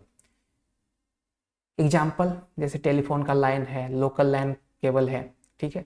एडवांटेज क्या है, सस्ता है, इजी टू इंस्टॉल है। डिसएडवांटेज क्या है, इंटरफेरेंस एंड शॉर्ट डिस्टेंस के लिए ही कर सकते हैं, बहुत लॉन्ग के लिए नहीं कर सकते। ठीक है? अब देसी एग्जाम्पल देखें तो जैसे बिजली का 2 तार वाला कनेक्शन होता है, वो ट्विस्टेड वायर में आता है। ठीक है? और ये है वायर मीडिया, मतलब कि तार के थ्रू हो रहा है चीजें। इसके बाद आता है इसी में वायर मीडिया में ही क्या, कोएक्सियल केबल। इसमें क्या होता है कि आप देखे होंगे कि डिश वाला जो तार होता है ना, उसमें क्या होता है कि ऐसे रहता है, यहाँ बीच से एक मोटा सा लाइन निकल तार रहता है, और इधर ना इधर ऐसे कुछ अलग ही रुआ रुआ टाइप का कुछ रहता है, मेन एक ही सिंगल तार रहता है। तो वो जो होता है ना, वो कोएक्सियल होता है, कि मतलब सिंगल आपका मेन वायर होता है। इसमें एक सेंट्रल कॉपर कंडक्टर होता है, इसके ऊपर इंसुलेटर और फिर मेटेलिक शील्ड लगा रहता है। अगर आप देखे होंगे डिश का, जैसे कोई भी छतरी वतरी लगाते हैं उसमें ये वाला तार यूज होता है। ठीक है? मोस्टली केबल टीवी में कनेक्शन में यूज होता है ये। ठीक है? थोड़ा महंगा आता है। चलिए आगे बढ़ते हैं। अब ऑप्टिकल फाइबर केबल भी आ गया। इसमें क्या होता है इसमें डेटा लाइट सिग्नल के रूप में ट्रेवल करता है, बहुत हाई स्पीड और लॉन्ग डिस्टेंस कम्युनिकेशन के लिए यूज होता है। एग्जाम्पल इंटरनेट बैकबोन है, ठीक है। वेरी हाई स्पीड एडवांटेज है इसका, लॉन्ग डिस्टेंस में कर सकते हैं। डिसएडवांटेज क्या है, थोड़ा एक्सपेंसिव है, आसानी से टूट जाता है, ठीक है। अब चलिए और आगे बढ़े।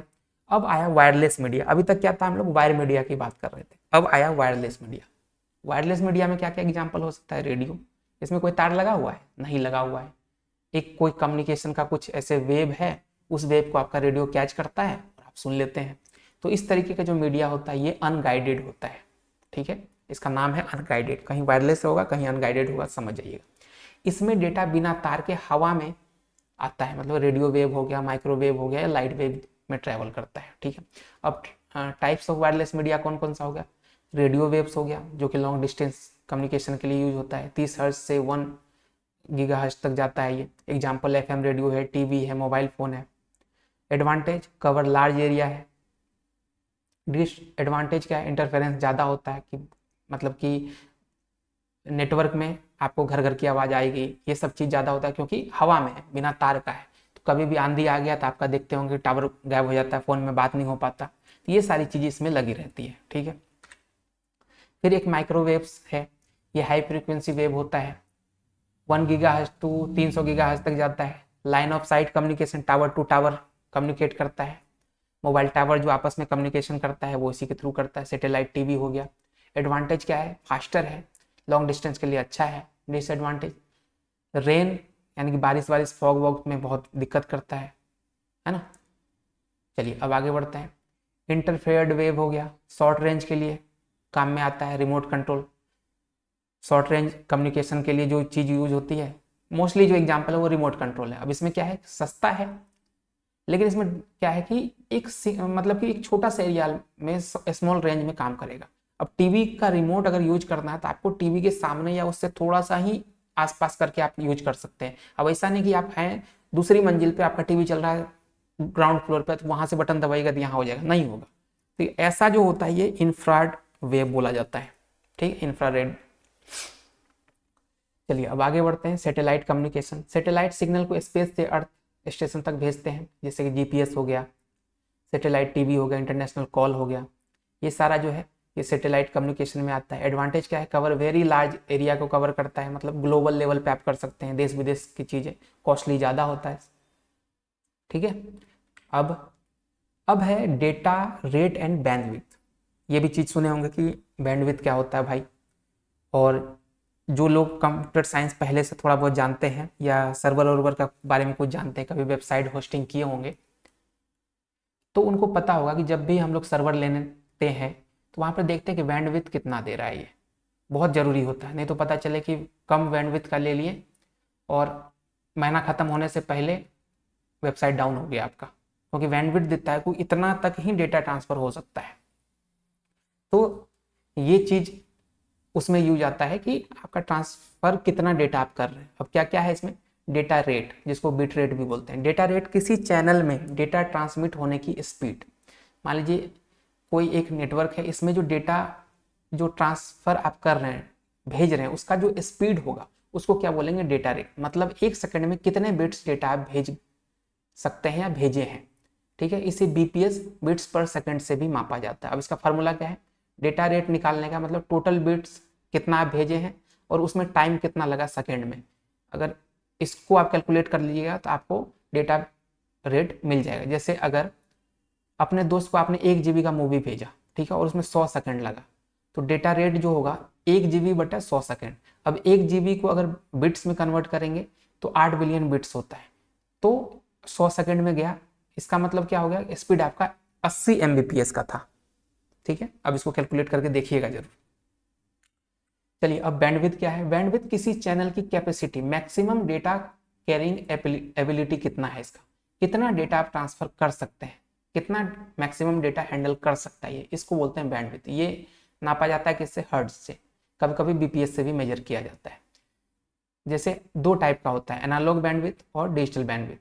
एनालॉग में क्या होता है, फ्रीक्वेंसी रेंज हर्ट्ज में होता है, जैसे एग्जांपल है रेडियो एफएम बैंड है, उसमें बोलते हैं 93.5, सुने होंगे ना। वो जो होता है ना, अब देखिए 108 एम हर्ज 20 एम हर्ज बैंडविथ है ये इसका, ठीक है। डिजिटल बैंडविथ क्या होता है, maximum data transfer rate BPS में, ठीक है। ब्रॉडबैंड प्लान लेते हैं आप लोग 100 एमबीपीएस का प्लान है भैया, ये होता है आपका बैंडविथ।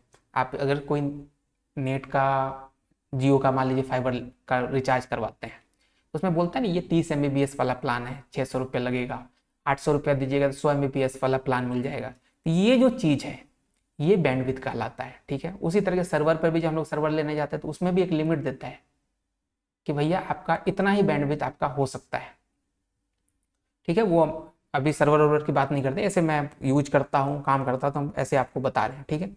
अब चलिए लेयरिंग इन कंप्यूटर नेटवर्क।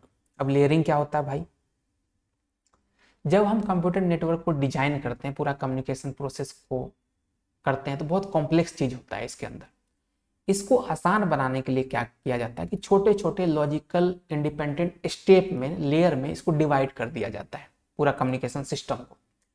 तो हर लेयर का ना एक स्पेसिफिक काम होता है और वो काम करता है, और नीचे वाले, ऊपर वाला लेयर जो है नीचे वाले से इंटरेक्ट करता जाता है और स्टेप बढ़ता जाता है और कम्युनिकेशन कंप्लीट होता है। ये जो पूरा प्रोसेस है ये होता है आपका लेयरिंग में।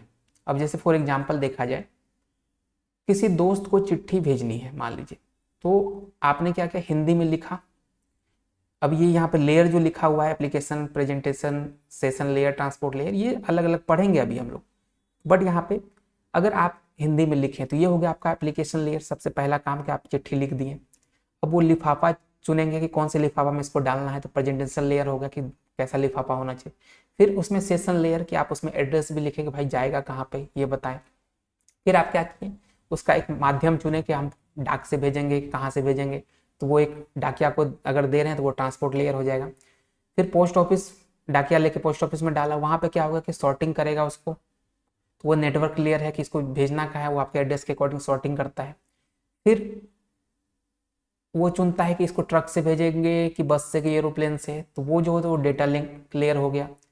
फिर सड़क के थ्रू मान लीजिए आपके गांव तक पहुंच गया, आपके पास तक, तो वो फिजिकल लेयर हो गया, ठीक है। तो ये जो पूरा स्टेप है, एक एक लेयर आगे बढ़ते हुए आप कम्युनिकेशन कंप्लीट होना, इसको बोलते हैं लेयरिंग, ठीक है। अभी आगे और पढ़ेंगे। अब देखिए design issue in computer network. जब भी नेटवर्क डिजाइन करते हैं तो कुछ कॉमन प्रॉब्लम हमेशा सामने आता है, इसको डिजाइन इशू बोलते हैं। जैसे एड्रेसिंग, हर डिवाइस की यूनिक पहचान होनी चाहिए, तभी तो आप पर्टिकुलर एक डिवाइस तक अपना मैसेज पहुंचा सकते हैं। नहीं तो पता चले कि आपके बाबू सोना का मैसेज किसी और के बाबू सोना के पास पहुंच गया, खिचड़ी ना हो जाएगा। तो पता होना चाहिए कि मेरा बाबू सोना रहता कहाँ है, उसको कौन सा मैसेज हमको भेजना है। कौन सा मैसेज आपके पास है लेकिन कहाँ रहता है ये भी पता होना चाहिए, तभी मैसेज जाएगा। तो इसको बोलते हैं एड्रेसिंग। अब एरर कंट्रोल भी होना चाहिए कि ट्रांसमिशन में अगर मान लीजिए किसी प्रकार का कोई फॉल्ट हो गया, डेटा करप्ट हो सकता है, फॉल्ट अगर होता है डेटा करप्ट हो सकता है इससे, तो एरर डिटेक्ट करना और उसको करेक्ट करना, ठीक है। तो इसको बोलते हैं एरर कंट्रोल। कि मान लीजिए कुछ अगर दिक्कत हो रहा है, ऐसा हुआ कि मान लीजिए हम कुछ भेजना चाह रहे हैं, जैसे हम वीडियो अपलोड करते हैं यूट्यूब पे फॉर एग्जांपल, वो क्या है नेट जो है ना 5 मिनट के लिए क्या हो गया कि नेट का कनेक्शन कट हो गया, तो वो क्या करता है कि वहाँ पर रुक जाता है। यूट्यूब का बहुत अच्छा चीज़ देखे होंगे, वो कैंसिल नहीं होता है, वो क्या करता है रोक देता है, वहाँ पे स्टॉप रहता है। वो इंतजार करता है कि नेट आएगा तब भेजेंगे, नेट आएगा तब भेजेंगे। वो नेट आता है, फिर से वो शुरू करता है, वो जो उसका एरर हुआ था उसको वो खुद से सही करके फिर से भेज देता है। ऐसे नहीं कि मान लीजिए 5 मिनट बाद नेट आया तो 5 मिनट का बीच का डेटा गायब कर देता है, नहीं करता ऐसा।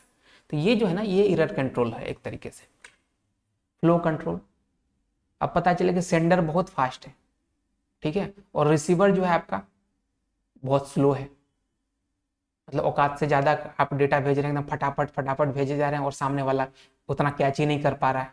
आप एक ही मैसेज में 50 को चीज़ लिख दिए, हम आपसे प्यार भी करते हैं, हम आपको ये भी करते हैं वो भी करते हैं, और उधर से रिप्लाई क्या आया, हम या, तो वहाँ पे कम्युनिकेशन बहुत गंदा हो जाता है, ठीक है, ओवरफ्लो हो जाता है। तो वैसा जो है ना फ्लो कंट्रोल भी एक मैच होना चाहिए कि दोनों का जो फ्रीक्वेंसी है एक तरीके से, कि आप जो डेटा जिस स्पीड से भेज रहे हैं सामने वाला रिसीव करने वाला भी उसी स्पीड का होना चाहिए। इसको बोलते हैं फ्लो कंट्रोल। फिर आता है अपना मल्टीप्लेक्सिंग। एक ही चैनल को कई यूजर एफिशिएंटली शेयर करे, वैसे को बोलते हैं मल्टीप्लेक्सिंग, ठीक है। अब इसका देसी एग्जाम्पल अगर देखा जाए, जैसे एक ही सड़क पर कई गाड़ी चलता है, तो एक ही मान लीजिए पाथ है, उस पर अलग अलग लोगों का डेटा जा रहा है, ठीक है, अलग अलग टाइम फ्रेम पे जा रहा है, तो ये जो चीज होता है ना मल्टीप्लेक्सिंग हो जाता है, ठीक है। इसका टाइप होता है FDM frequency division, TDM time division, WDM wavelength division, इस तरीके से। अब होता है राउटिंग। डेटा को सोर्स से डेस्टिनेशन तक पहुंचने के लिए सबसे अच्छा रास्ता जो चुनने का काम होता है वो राउटिंग कहलाता है। मान लीजिए आपका घर से आपके स्कूल या आपको कहीं पे जाना है, उसके जाने के 5 रास्ते हैं, ठीक है, लेकिन हर रास्ता का कुछ अच्छा कुछ बुरा ही होगा, कि किसी का रोड अच्छा होगा, कोई बहुत लंबा हो जाएगा, कोई छोटा होगा, शॉर्टकट से आप जा सकते हैं। तो ये जो 5 रास्ते हैं, इसमें सबसे बेस्ट कौन सा है, इसको जो सेलेक्ट करने का जो काम होता है वो राउटिंग कहलाता है, ठीक है। चलिए, अब आता है सिक्योरिटी। अब ये क्या करता है, डेटा को चोरी, मॉडिफिकेशन या हैकिंग से बचाना, ठीक है। क्यों? क्योंकि मान लीजिए आप यहाँ से भेजें, मान लीजिए आप यहाँ पर सेंडर है, एक यहाँ पर रिसीवर है, ये कोई एक मीडिया है जिसके थ्रू आप भेज रहे हैं, मीडियम के थ्रू भेज रहे हैं। अब क्या हुआ कि यहाँ से आप डेटा भेजना स्टार्ट किए, आप बोले कि यहाँ से मान लिया जाए कुछ पर्सनल डेटा है आपका, कोई बहुत ही यूनिक फोटो है आपका पर्सनल, यहाँ से भेजना चाहे, इसके तक पहुँचना था, बीच में कोई हैकर, ठीक है, क्या किया, आपका डेटा अपने पास खींच लिया, तो आपका जो पर्सनल चीज़ है वो इनके पास पहुँच जाएगा। ये बहुत बार होता है। उस कंडीशन के लिए क्या करता है, सिक्योरिटी पर चीज़ें करते हैं हम लोग, क्या क्या करते हैं, उसमें इंक्रिप्शन कर देते हैं। मान लीजिए यहाँ से फोटो था आपके पास, आप फोटो यहाँ से भेजना चाहें, उस फोटो को ना इनक्रिप्ट कर दिया एक पर्टिकुलर एक अलग ही लैंग्वेज में, फोटो है उसको इडिंग विडिंग ऐसे करके कुछ अलग ही बना दिए और भेज दिए, ठीक है, और वो यहाँ पे पहुँचना था।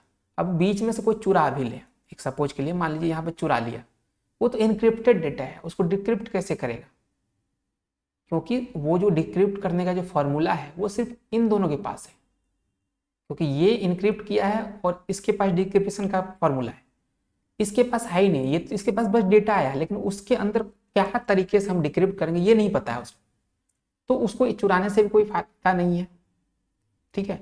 तो इनक्रिप्शन कर सकते हैं, ऑथेंटिकेशन लगा सकते हैं कि ये डेटा, अगर ऑथेंटिकेशन मतलब कि पासवर्ड वाला सीन, कि मान लीजिए डेटा तो है लेकिन पासवर्ड प्रोटेक्टेड है, ये ले भी लेगा तो क्या ही कर लेगा मेरा, इसको पता ही नहीं, पासवर्ड सिर्फ इसी को पता है। इस तरीके का जो काम होता है ये सिक्योरिटी वाला चीज होता है, ठीक है। अब है कंजेशन कंट्रोल।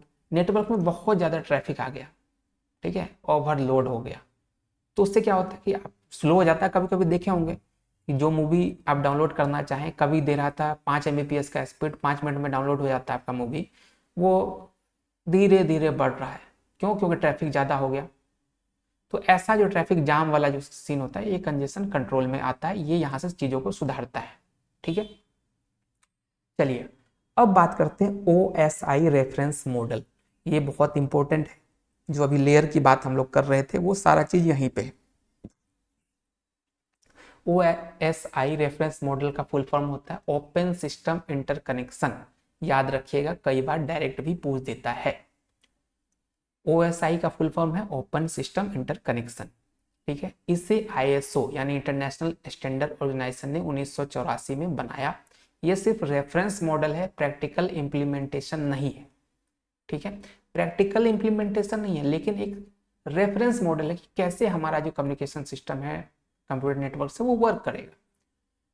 इसमें 7 लेयर होता है, ठीक है, यानी कम्युनिकेशन करने के 7 अलग अलग लेयर हैं, ठीक है, वो अभी हम आगे आपको बताएंगे। चलिए, अब 7 लेयर में कौन सा है, ये टॉप से बॉटम चलता है। पहला लेयर क्या है हमारा, एप्लीकेशन लेयर, यूजर एंड। मान लीजिए हम यहाँ से कोई डेटा आपको भेजना चाह रहे हैं, तो हम जो स्टार्टिंग पॉइंट है ना ये है यूजर एंड, यहाँ पे एप्लीकेशन लेयर रहेगा। यूजर के पास वाली लेयर जो है ये एप्लीकेशन लेयर है, ये एप्लीकेशन को नेटवर्क सर्विस प्रोवाइड करती है। जैसे कि ईमेल भेजना है तो SMTP हो गया, वेब ब्राउजर है तो HTTP हो गया, फाइल ट्रांसफर है तो FTP हो गया, ठीक है। इस तरीके का जो चीज़ है वो है किसमें आता है, एप्लीकेशन लेयर में, ठीक है। जैसे हम क्या करते हैं, व्हाट्सएप पे मैसेज लिखते हैं, व्हाट्सएप है, व्हाट्सएप पे एक मैसेज लिखें, जो लिखे हैं ना, ये है आपका यूजर एंड और ये है एप्लीकेशन लेयर। व्हाट्सएप पे आपने मैसेज लिख दिया। अब है प्रेजेंटेशन लेयर, इसके सेकंड बाद आता है। ये क्या करता है, डेटा को प्रॉपर फॉर्मेट में कन्वर्ट करता है, ठीक है। इनक्रिप्ट कर दिया, डिक्रिप्ट कर दिया, कंप्रेस कर दिया, डिकम्प्रेस कर दिया, जो भी है ये क्या करता है, ट्रांसलेट करता है एक तरीके से प्रेजेंटेशन लेयर, ठीक है।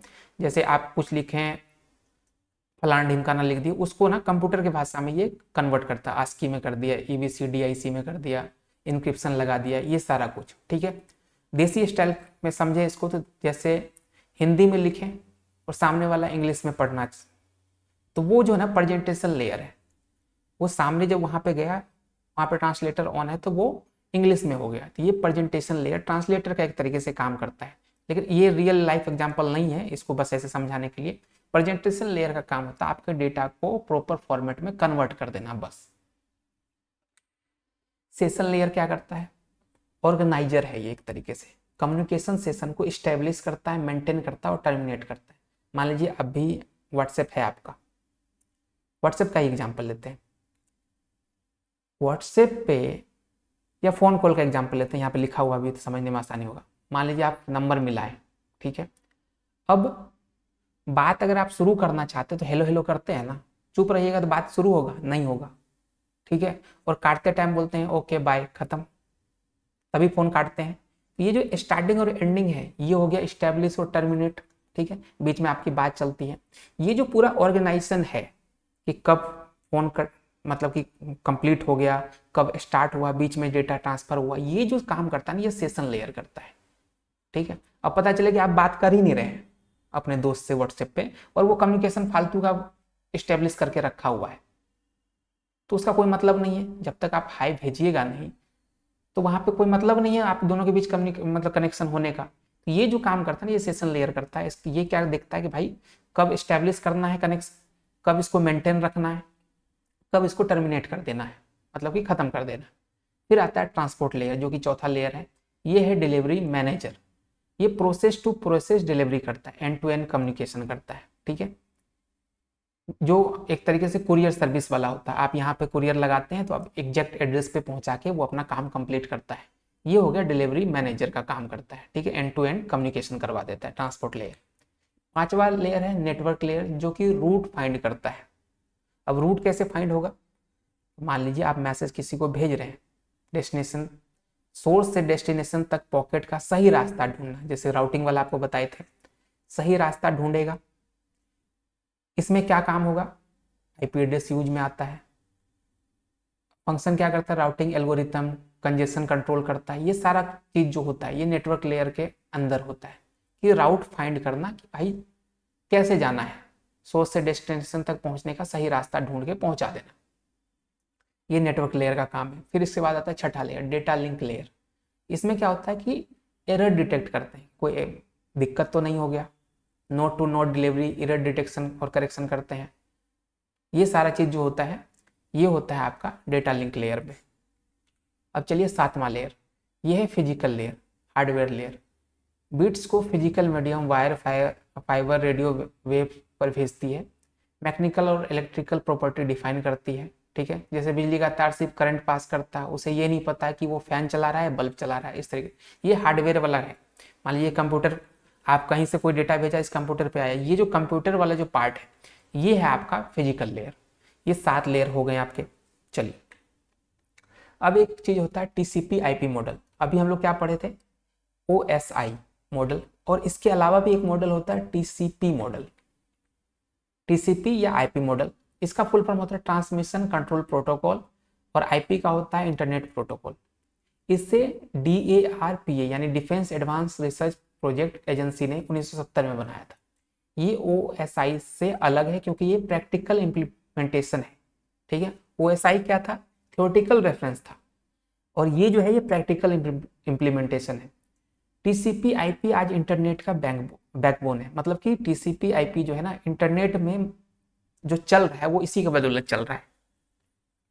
अब इसमें क्या होता है, जैसे वहां पे OSI में 7 लेयर था, वैसे TCP IP में 4 ही लेयर है। कौन कौन से लेयर है, एप्लीकेशन लेयर, यूजर लेवल पे, जैसे वहां पर HTTP था, FTP था, SMTP था, यहाँ पर भी एप्लीकेशन लेयर पे सेम चीज है, ठीक है। लेकिन यहाँ पे एक दो चीज और जोड़ दिया, जैसे वहां पे OSI में एप्लीकेशन, प्रेजेंटेशन और सेशन अलग अलग था, यहाँ पे तीनों लेयर का जो है ना एप्लीकेशन लेयर ही काम कर देता है। सिंपल सिंपल चीज ये हो गया। इसके बाद आता है अपना ट्रांसपोर्ट लेयर। ट्रांसपोर्ट लेयर क्या करता है, अभी आपको बताया प्रोसेस टू प्रोसेस कम्युनिकेट करता है। TCP reliable, UDP fast but unreliable है। जैसे कुरियर सर्विस या स्पीड पोस्ट जो पैकेट सही जगह पहुंचाने का काम करता है, ये ट्रांसपोर्ट लेयर करता है। फिर इसके बाद आता है इंटरनेट लेयर तीसरा, जो पैकेट राउटिंग और एड्रेसिंग करता है, जैसे प्रोटोकॉल है IP। ये OSI नेटवर्क मॉडल लेयर के बराबर है, ठीक है, रास्ता निकालना वाला काम करता है ये। नेटवर्क एक्सेस लेयर चौथा लेयर जो है, ये लिंक लेयर और होस्ट टू नेटवर्क लेयर बोला जाता है। ये हार्डवेयर लेयर पे कम्युनिकेशन करता है, जैसे लैन हो गया, इंटरनेट हो गया, इथरनेट हो गया, वाईफाई हो गया। ये OSI मॉडल का अगर देखा जाए तो डेटा लिंक लेयर और फिजिकल लेयर वाला काम ये मिलकर ये नेटवर्क लेयर करता है, ठीक है। इतना चीज है इसका, थ्योरेटिकल में यही बात है और कुछ नहीं। अब डिफरेंस समझ लेते हैं। डेवलप कौन किया था OSI को, ISO ने 1984 में, इसमें 7 लेयर होते हैं। TCP/IP को DARPA ने 1970 में, 4 लेयर है। पर्पस क्या था, OSI का पर्पस था थ्योरेटिकल फ्रेमवर्क और TCP/IP का था प्रैक्टिकल इम्प्लीमेंटेशन इंटरनेट के लिए। लेयर इसमें 7 हैं, application, presentation, session, transport, network, data link और फिजिकल। इसमें 4 है, एप्लीकेशन, ट्रांसपोर्ट, इंटरनेट और नेटवर्क एक्सेस। अब लेयर फंक्शन कैसे काम करता है, वैसा OSI में हर फंक्शन अलग अलग लेयर में काम करता है। TCP क्या करता है, कई लेयर को मर्ज कर दिया गया है इसमें। रिलायबिलिटी क्या है, स्ट्रिक्ट है, डिटेल फंक्शन है OSI में। TCP में क्या है, फ्लेक्सिबल है, प्रैक्टिकल है। एग्जाम्पल प्रोटोकॉल देखा जाए तो HTTP पे दोनों काम करता है, FTP भी करता है, TCP भी करता है, IP पे करता है, ये इथरनेट पे करता है, ये ARP और वाईफाई पे काम करता है, ठीक है। इतना डिफरेंस आपको देखने को मिलेगा। अब जो अगला टॉपिक है वो है डेटा लिंक लेयर, यानी OSI मॉडल का सेकेंड लेयर। काम क्या होता है, डायरेक्टली कनेक्टेड नोड्स के बीच रिलायबल कम्युनिकेशन सुनिश्चित करना, ठीक है। ये नेटवर्क लेयर को सर्विस प्रोवाइड करती है और फिजिकल लेयर से सर्विस लेती है। फिजिकल लेयर से लिया डेटा, सर्विस लिया, और इसके जो अगला लेयर है नेटवर्क लेयर, उसको सर्विस प्रोवाइड कर दिया। मेन टास्क क्या है, फ्रेमिंग है, बिट्स फ्रेम करना, एरर डिटेक्शन है और उसका करेक्शन करना, फ्लो कंट्रोल चेक करना, एक्सेस कंट्रोल चेक करना, ठीक है। Need for data link layer, इसका यूज हमको जरूरत क्यों पड़ा, जब दो डिवाइस आपस में डेटा भेजते हैं तो बीच में कई प्रॉब्लम आती है, जैसे फ्रेमिंग प्रॉब्लम हो गया, एरर कंट्रोल हो गया, फ्लो कंट्रोल हो गया, एक्सेस कंट्रोल हो गया। इन चारों को हमको पढ़ना है आगे, ठीक है। ये 4 तरीके की मेनली आपको प्रॉब्लम आती है। अब ये होता क्या है प्रॉब्लम, वो समझते हैं पहले। Frame design consideration, data link layer में बिट्स को फ्रेम यानी डेटा पॉकेट में ऑर्गेनाइज किया जाता है ताकि भेजना और पहचानना आसान, ठीक है। अब इंपॉर्टेंट कंसिडरेशन क्या है, फ्रेम साइज, बहुत छोटा फ्रेम ओवरहेड ज़्यादा, बहुत बड़ा फ्रेम एरर होने का ज़्यादा, ठीक है। अब इसमें फ्रेम सिंक्रोनाइजेशन होता है, रिसीवर को पता होना चाहिए फ्रेम कहाँ स्टार्ट हो रहा है और कहाँ एंड हो रहा है। अब इसमें टेक्निक क्या क्या यूज करते हैं, कैरेक्टर काउंट करते हैं, फ्रेम का लेंथ कितना है, बाइट्स स्टफिंग करते हैं, स्पेशल कैरेक्टर ESC इंसर्ट कर देते हैं, बिट स्टफिंग यानी कि 000 5 1 के बाद 0 डालना, मतलब इस तरीके के जो कम्युनिकेशन टेक्निक यूज करता है। इसका होता है frame header and trailer, address है, एरर कंट्रोल है, फ्रेम डेलिमिटिंग इन्फो है, इफिशियंसी, फ्रेम ऐसा होना चाहिए कि ओवरहेड कम हो जाए और रिलायबिलिटी हाई हो जाए। फॉर एग्जांपल अगर देखें, जैसे ट्रेन की हर बोगी में शुरुआत कहाँ से हो रहा है और एंडिंग कहाँ हो रहा है, हमको कैसे पता चलता है, शुरुआत कहाँ हो रहा है ये हमको पता चलता है कि आगे इंजन लगा होता है, इंजन देख लेते तो समझ जाते हैं कि यही ट्रेन का मुंह है। और मोस्टली ट्रेन में क्या होता है, सबसे लास्ट बोगी के बाद गार्ड वाला बोगी होता है, वो अगर दिख जाता है तो समझ जाते हैं कि यहाँ पर ट्रेन खत्म हो गया।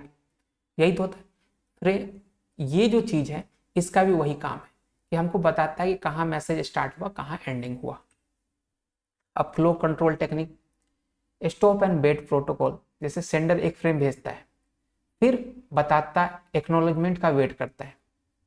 अगर एक सेंडर क्या किया, एक फ्रेम को भेजा, उसके बाद वो वेट करता है कि भाई वहां से हमको इंफॉर्मेशन आ जाए कि हाँ डेटा पहुंच गया।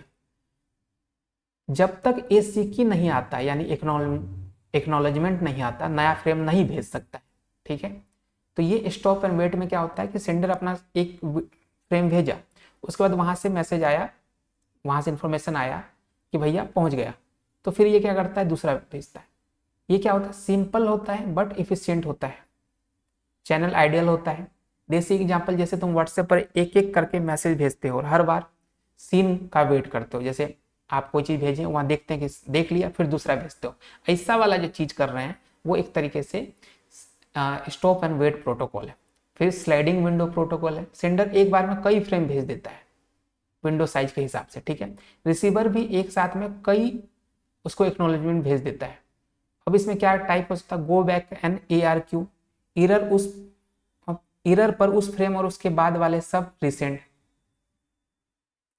अब इसमें क्या होगा, go back and ARQ, error आता है पर उस फ्रेम और उसके बाद वाले सब को रीसेंड कर देता है, ठीक है।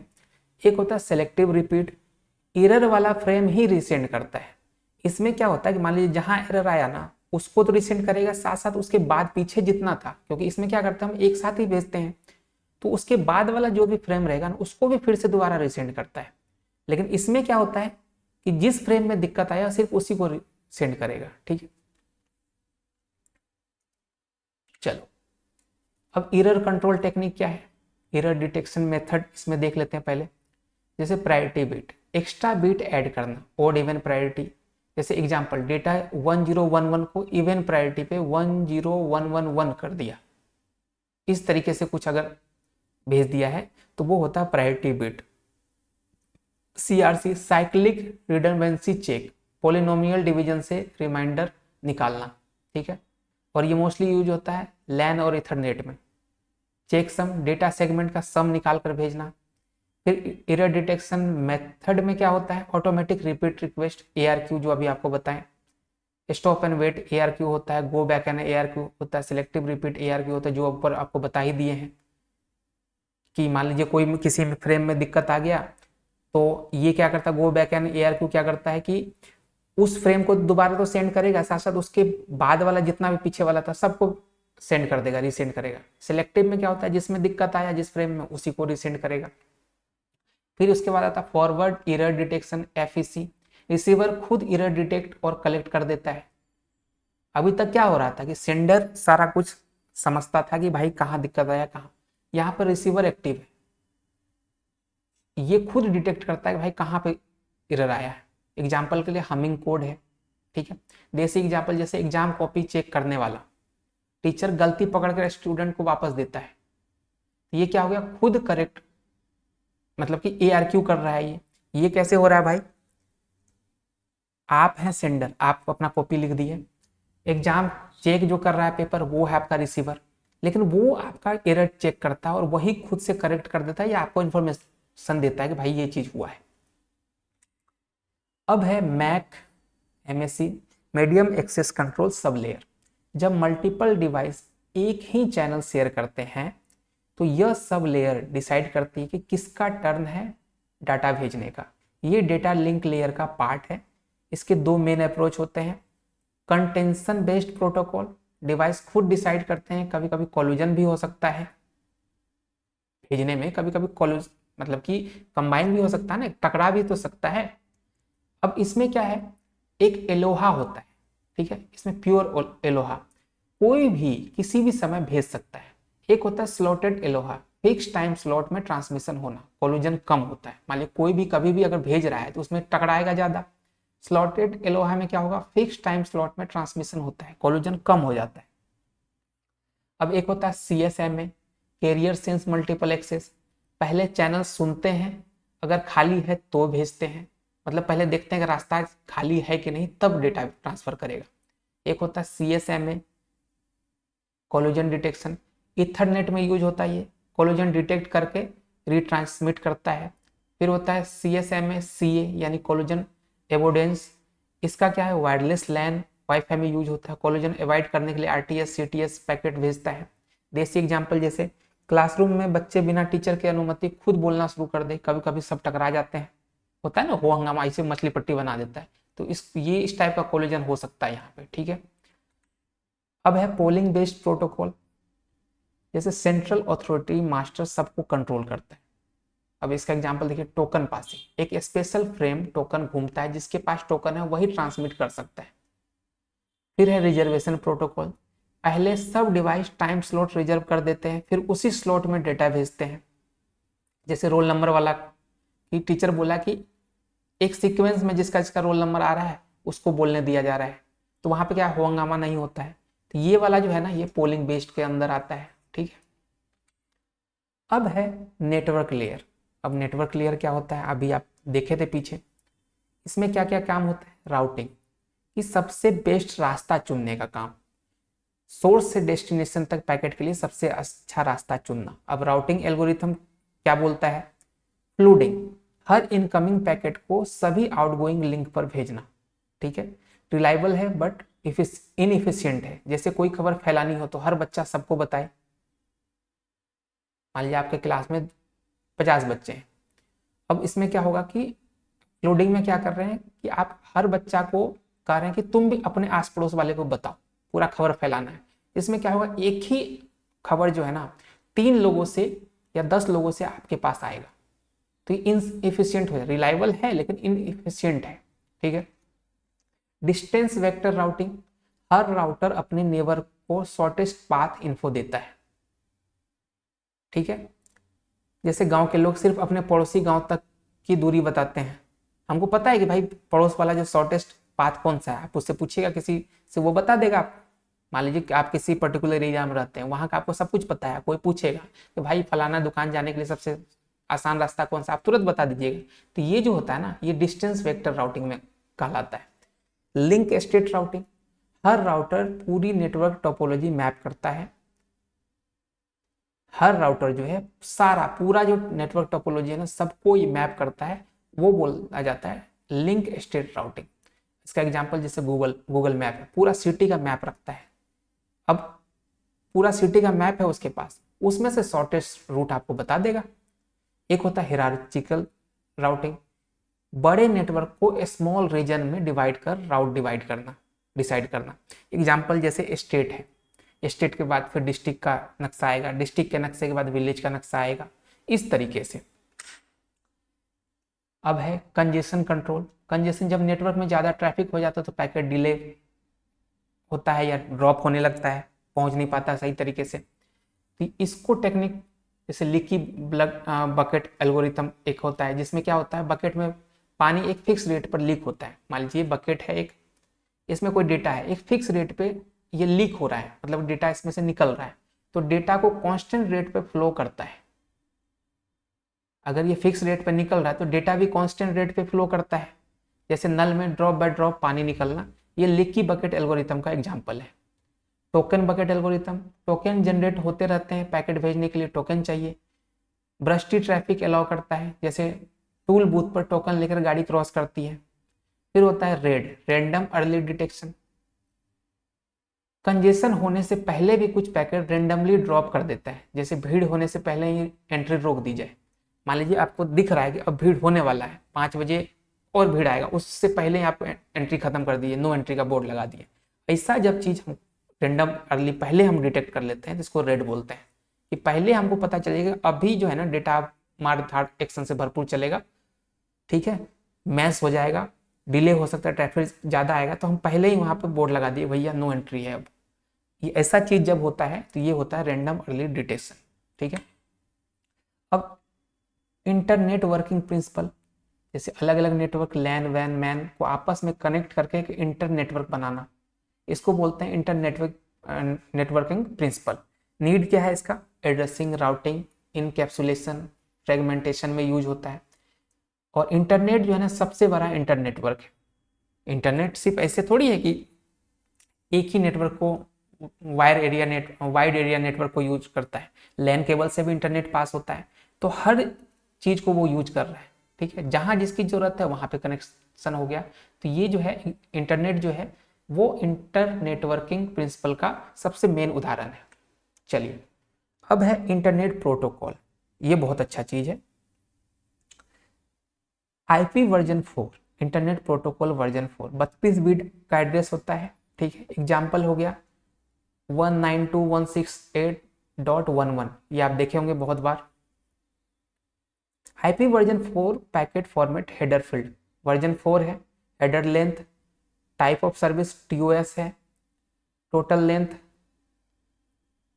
Identification flag fragmentation offset, time to live TTL pocket की उम्र पता करता है, प्रोटोकॉल क्या है अपना टीसीपी 6 यूडीपी 17, हेडर चेकसम करता है, सोर्स एड्रेस है, डेस्टिनेशन एड्रेस है, ऑप्शन प्लस डेटा, ये सारा कुछ है इसके। जैसे कुरियर पार्सल में पूरा लेवल आपके पास होता है, कहाँ से डेटा कौन भेज रहा है, किसको भेजना है, कितना वजन है। जब कुरियर करते हैं तो वहाँ पे सब कुछ लिख के देता है ना, इसका वजन कितना है, बारकोड क्या है, ये सारा कुछ पूरा डिटेलिंग जो रहता है ना वो इस पे आपका रहता है आईपी वर्जन 4 पे। ठीक है, अब है hierarchical addressing and subnetting. IP address हो गया, लेकिन इसमें नेटवर्क आईडी और होस्ट आईडी दोनों होता है। अब कैसे होता है, जैसे क्लास ए 8 बिट का नेटवर्क 24 बिट का होस्ट है, क्लास बी में 16 बिट का नेटवर्क और 16 बिट का होस्ट है, क्लास सी में 24 बिट का नेटवर्क 8 बिट का होस्ट है। अब सब नेटिंग क्या है, होस्ट बिट को नेटवर्क बिट में कन्वर्ट करना, नेटवर्क डिवाइड करते हैं। जैसे एक बड़ा मोहल्ला है, उसमें छोटे छोटे ब्लॉक हैं, छोटे छोटे मतलब कि पूरा मोहल्ला है, उसमें फलाना रोड ये हो गया, चिलाना रोड ये हो गया, ये वाला जो चीज है ना इसको बोलते हैं सब नेटिंग। ठीक है, अब है एआरपी एड्रेस रेजुलेशन प्रोटोकॉल। जैसे आईपी एड्रेस अब मैक एड्रेस में ट्रांसलेट करता है, जैसे घर का नंबर आपका आईपी हो गया और दरवाजे पे जो नाम है वो मैक एड्रेस हो गया। अब ये एग्जांपल आपको समझ नहीं आया होगा, कैसे नहीं समझ आया होगा, क्योंकि मोस्टली लोगों का घर का नंबर और नाम जो है वो सिंगल ही रहता है, घर पे 2 नंबर मतलब एक नंबर पे 2 लोगों का नाम नहीं होता मोस्टली। अब इसका एक एग्जांपल ये समझ लेते हैं, जैसे आईपी क्या होता है, किसी किसी कंपनी में या कभी कभी आप देखे होंगे कि एक ही नेटवर्क से 5 कंप्यूटर चल रहे हैं, सबका आईपी सेम होता है। मान लिया आप जियो का वाईफाई से कनेक्ट कर लिए तो आपके मोबाइल का भी, कंपनी छोड़िए, आपके मोबाइल का भी आईपी वही हो जाएगा और आपका भाई जो चला रहा है उसका भी आईपी वही हो जाएगा। लेकिन अगर मैक एड्रेस की बात करें तो मैक जो है ना आपका फिजिकल एड्रेस है, आपके मोबाइल का एड्रेस है वो, तो यहाँ पर डिफ्रेंशिएट कैसे करेगा, कहाँ पहुंचना है, तो मैक एड्रेस से पहुंचेगा। क्योंकि अगर वाईफाई की सिर्फ बात रहती तब तो आपके भाई के पास भी आपका मैसेज जा सकता है, वो जो कंडीशन होता है वो किस में आता है, एआरपी के थ्रू आता है। ठीक है, अब पीपीपी हो गया, point two point protocol. Serial link पर 2 नोड कनेक्ट करने के लिए प्रोटोकॉल होता है। जैसे 2 गांव के बीच सीधी बस सर्विस प्रोवाइड जैसे होता है उस तरीके का अगर कुछ पॉइंट टू पॉइंट प्रोटोकॉल हो गया तो ये पीपीपी कहलाता है। अब है डिवाइस ब्रिज, 2 लैन को कनेक्ट करता है लेयर 2 डिवाइस से, 2 लैन कनेक्शन है उसको आपस में जो जोड़ने वाला काम करता है वो ब्रिज करता है। जैसे कॉलोनी की 2 गलियों को जोड़ने वाला पुल, 2 लैन को जोड़ने वाला जो काम करता है वो ब्रिज करता है। राउटर डिफरेंट नेटवर्क कनेक्ट करता है, राउटिंग करता है, मल्टीपल नेटवर्क इसमें कनेक्ट हो सकते हैं राउटर से। जैसे हाईवे पर ट्रैफिक पुलिस सही रास्ता दिखाता है, ये मान लीजिए राउटर है। ठीक है, अब यहाँ से कोई नेटवर्क आप कनेक्ट कर रहे हैं, कुछ कर रहे हैं, तो ये मल्टीपल लोगों से कनेक्ट है, लेकिन किसको क्या चाहिए, कनेक्ट तो आप इसी से हैं, लेकिन आपको मूवी देखना है, हमको क्या करता है यूट्यूब देखना है, इसको मैसेज करना है, तो सबको जो अलग रास्ता है जो दिखाने वाला काम करता है वो राउटर करता है। ठीक है, अब 6 नंबर पे क्लासलेस आईपी एड्रेसिंग। ठीक है, CIDR। अब CIDR का फुल फॉर्म है क्लासलेस इंटर डोमेन राउटिंग। पुरानी क्लासलेस एड्रेसिंग ABC वेस्टफुल थी, अब CIDR में क्या होगा, prefix notation slash notation use होता है। एग्जाम्पल जैसे 192.168.1.0/24, यहाँ 24 क्या है, नेटवर्क का बिट है। जैसे पूरा खेत अलग अलग साइज पार्ट में प्लॉट में बांट जो दिया जाता है ना, वैसे यहाँ पे क्लासलेस आईपी एड्रेसिंग में क्या होता है कि हम लोग इसमें स्लैश नोटेशन से इसको डिवाइड कर देते हैं। अब आता है ट्रांसपोर्ट लेयर। ठीक है, मेरे ख्याल से ये शायद लास्ट ही होगा। हाँ, process to process communication. Network layer सिर्फ क्या करता है, होस्ट टू होस्ट भेजता है। होस्ट टू होस्ट का मतलब कि कोई एक नेटवर्क से डेटा लिया और एक नेटवर्क तक पहुंचा दिया, कहां पहुंचना था पहुंच गया। लेकिन ट्रांसपोर्ट लेयर क्या करता है, प्रोसेस टू प्रोसेस, मतलब ट्रांसपोर्ट लेयर इसे एक्सटेंड करके प्रोसेस टू प्रोसेस करता है, मतलब एप्लीकेशन टू एप्लीकेशन। अब देखिए एक अच्छा सा एग्जांपल ट्रांसपोर्ट लेयर का देखते हैं। व्हाट्सएप से मैसेज किए आप, व्हाट्सएप से मैसेज निकला, इंटरनेट पे गया, ठीक है, और इसको पता था कि कहाँ पहुंचना है, वो आईपी के थ्रू वहां पहुंचेगा, ठीक है, दूसरे के आईपी पे। अब यहाँ पे उसके आईपी पे एक तरीके से, आईपी का हम ऐसे नॉर्मल एग्जांपल दे रहे हैं, परेशान मत होइएगा क्या क्या बोल रहा है। आईपी पे गया, आपके फोन में गया, लेकिन आपके फोन में मैसेज जाने के बाद व्हाट्सएप पे ही जाएगा, इसका क्या गारंटी है? उसके लिए क्या होता है, ट्रांसपोर्ट लेयर यूज करता है प्रोसेस टू प्रोसेस कम्युनिकेशन। ये मतलब जिस एप्लीकेशन से डेटा निकला है उसी एप्लीकेशन में जाएगा, ठीक है। अब इसको कैसे हैंडल करते हैं, जैसे कंप्यूटर ए पर ब्राउजर पोर्ट 80 को कंप्यूटर बी पर वेब सर्वर से कनेक्ट करता है, मतलब पीसी तक पॉकेट पहुंचाना काफी नहीं, सही प्रोसेस एप्लीकेशन तक पहुंचाना है। पीसी में तो आपका डेटा पहुंच गया, लेकिन जो ये ब्राउजर है, आप क्रोम खोले हुए हैं, क्रोम तक पहुंचाने का जो काम करता है वो कौन करता है, ये process to process communication transport layer के द्वारा होता है। अब सॉकेट टू सॉकेट क्या है भाई, एक लॉजिकल एंड पॉइंट होता है कम्युनिकेशन का, जैसे IP address plus port number, ठीक है। अब इसका एक अच्छा सा हम ऐसे समझा देते हैं, जैसे मैंने एक सर्वर, एक वेबसाइट लेने के लिए मैंने एक सर्वर लिया, सर्वर का एक है अपना एक आईपी एड्रेस है, ठीक है। अब उस सर्वर पे ना हमको सर्वर वाला बोला कि इस पे आप 5 वेबसाइट होस्ट कर सकते हैं, ठीक है। अब 5 वेबसाइट होस्ट करेंगे, अब कोई मान लीजिए वो आईपी एक्सेस करेगा तो उसको पांचों दिख जाएगा, लेकिन उसको पांचों तो दिखना नहीं था, जिसको जो जरूरत था वही दिखना चाहिए था। तो इस कंडीशन में हम क्या करते हैं कि हर वेबसाइट को ना एक पोर्ट नंबर देते हैं, ठीक है। अब वो जो सामने वाला मेरा वेबसाइट खोलना चाहेगा वो सिर्फ आईपी से काम नहीं करेगा, वो आईपी के साथ साथ पोर्ट नंबर भी लगाएगा। तो वो क्या होगा, एग्जैक्ट जिस वेबसाइट पे जाना चाहता है वही वेबसाइट उसको ओपन होगा, ठीक है। यूनिक आइडेंटिफाई करने के लिए ये पोर्ट नंबर का यूज किया जाता है, प्रोसेस पॉकेट किस प्रोसेस को जाना है तो आईपी के साथ साथ आपको पोर्ट नंबर दिया जाता है, ठीक है। ये सॉकेट टू सॉकेट एड्रेसिंग में आता है। अब है मल्टीप्लेक्सिंग।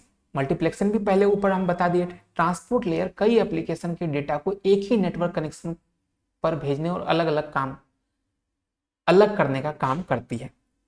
जैसे अब देखिए ये नेटवर्क है, अब यहाँ से हम व्हाट्सएप का भी मैसेज भेज रहे हैं और मान लीजिए कोई ब्राउजर भी चला रहे हैं, ठीक है, तो एक ही लेयर पे सारा कुछ चल रहा है, लेकिन लास्ट में जाके फिर वो व्हाट्सएप से व्हाट्सएप का कनेक्शन करेगा। तो ये जो काम होता है मल्टीप्लेक्सिंग, ये क्या होता है, ट्रांसपोर्ट कई एप्लीकेशन के डेटा को एक ही नेटवर्क पर लिया, भेज दिया और अलग अलग भेजने का भी काम करता है और लास्ट में फिर इसको अलग अलग करने का भी काम करता है, ये मल्टीप्लेक्सिंग है। जैसे अपवार्ड मल्टीप्लेक्सिंग, एक ही ट्रांसपोर्ट कनेक्शन में मल्टीपल एप्लीकेशन डेटा शेयर करना है, एक बस कनेक्शन में अलग अलग यात्री एप्लीकेशन जा सकते हैं, एक एग्जांपल हो गया।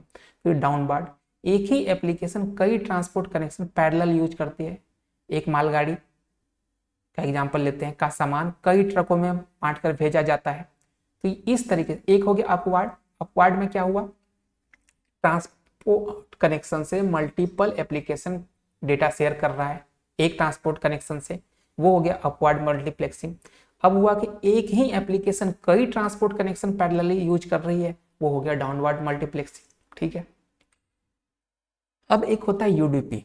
अब देखिए ये सब इतना बहुत भारी भरकम टॉपिक, मतलब इतना है भी नहीं, आपको जो शुरू के जो 15-20 स्लाइड थे उतना तक ही इंपॉर्टेंट है। अगर सीएन की बात करें, ये सब सिलेबस में था तो हम ऐसे ही आपको करवा रहे हैं, इतना लोड मत लीजिएगा कि बहुत कुछ समझ नहीं आया। ये वो स्टार्टिंग वाला जो था वो सबसे इंपॉर्टेंट है, डुप्लेक्स, हाफ डुप्लेक्स, सिंप्लेक्स, ये सब जो था ना, फुल डुप्लेक्स वाला जो कहानी था, रिंग टोपोलॉजी, मेश टोपोलॉजी, ये सब चीज जो था ये सब बहुत इंपॉर्टेंट है, वो सबको एकदम रट्टा मार लीजिएगा। अब होता है यूडीपी, यूजर डायग्राम प्रोटोकॉल। ये क्या है, कनेक्शन लेस प्रोटोकॉल है, नो गारंटी ऑफ डिलीवरी, इसमें कोई गारंटी नहीं है कि डेटा डिलीवर होगा कि नहीं होगा, ऑर्डर और रिलायबिलिटी है, लाइट वेट है, फास्ट है, use in DNS, video streaming, online gaming में। यूडीपी हेडर क्या है, सोर्स पोर्ट है, डेस्टिनेशन पोर्ट है, लेंथ और चेकसम। देसी एग्जांपल, जैसे बिना पक्की रिसिप्ट के पोस्ट कार्ड भेज दिए आप, पोस्ट कार्ड भेजते हैं, उस पर एड्रेस वेड्रेस लिख दिए, लेकिन आप जैसे एक स्पीड पोस्ट होता है उसमें आपको रिसिप्ट मिलता है, आप जाके उसको बोल सकते हैं भाई ये वाला चेक कर बता कहाँ पहुंचा है। लेकिन जब नॉर्मल आप पोस्ट कार्ड भेजते हैं, जाके सिर्फ गिरा दिए उस पर एड्रेस लिख के, उससे आप कैसे चेक कीजिएगा, आपको पता रहेगा कहाँ पहुंचा नहीं पहुंचा। पहुंच गया तो बहुत अच्छी बात है, नहीं पहुंचा तो कोई गारंटी नहीं है भाई। तो ऐसा जो चीज होता है ये किस में होता है, यूडीपी में होता है। फिर है TPDU, transport protocol data unit, transport layer का data unit equivalent to pocket packet at this layer content transport header plus data. जैसे ट्रेन बोगी जिसमें passenger data plus bogie info होता है, पैसेंजर का भी डेटा होता है और बोगी का। अब मान के चलिए टिकट का बात करते हैं, उसमें क्या क्या रहता है, आपका भी डेटा रहता है और कौन सा ट्रेन से जाएगा, ये पूरा जो चीज रहता है ये कहाँ पर रहता है, टीपीडीयू टाइप जो है अपना ट्रांसपोर्ट प्रोटोकॉल डेटा यूनिट, इसमें रहता है। क्या क्या रहता है, ट्रांसपोर्ट लेयर का डेटा यूनिट रहता है, ठीक है, और इसमें ये कंटेंट क्या क्या, ट्रांसपोर्ट का हेडर और डेटा, डेटा भी रखता है और कहाँ पे जाएगा वो भी रहता है इसके अंदर। अब है अपना last application layer. Application layer क्या होता है, HTTP hyper text transfer protocol. जैसे वेब ब्राउजिंग आप लोग करते हैं तो वो किस पे काम करता है, HTTP पे काम करता है, हाइपर टेक्स्ट ट्रांसफर प्रोटोकॉल। ये क्या करता है, क्लाइंट और सर्वर के बीच एक कम्युनिकेशन जनरेट करता है। जैसे क्लाइंट आप यहाँ पर लिखें गूगल पे कि बेस्ड कंप्यूटर नेटवर्क्स वीडियो या based computer network notes, enter दबाएं, तो आप तो क्लाइंट हो गए, आप ब्राउजर को क्या कर दिया कि एक इन्फॉर्मेशन दी, अब ये गया सर्वर पे, सर्वर से कम्युनिकेट किया कि भाई, सर्वर से मांगा कि दादा ये अपने पास आया है क्वेरी।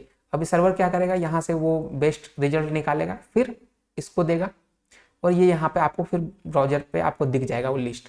तो ये जो काम करता है कौन करता है, ये HTTP करता है, ठीक है।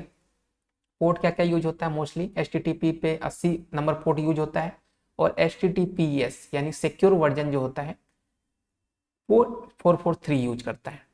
वर्किंग क्या है इसका, क्लाइंट रिक्वेस्ट भेजता है, सर्वर रिस्पॉन्स भेजता है। इसमें दो चीज हो सकता है, गेट और पोस्ट दोनों हो सकता है।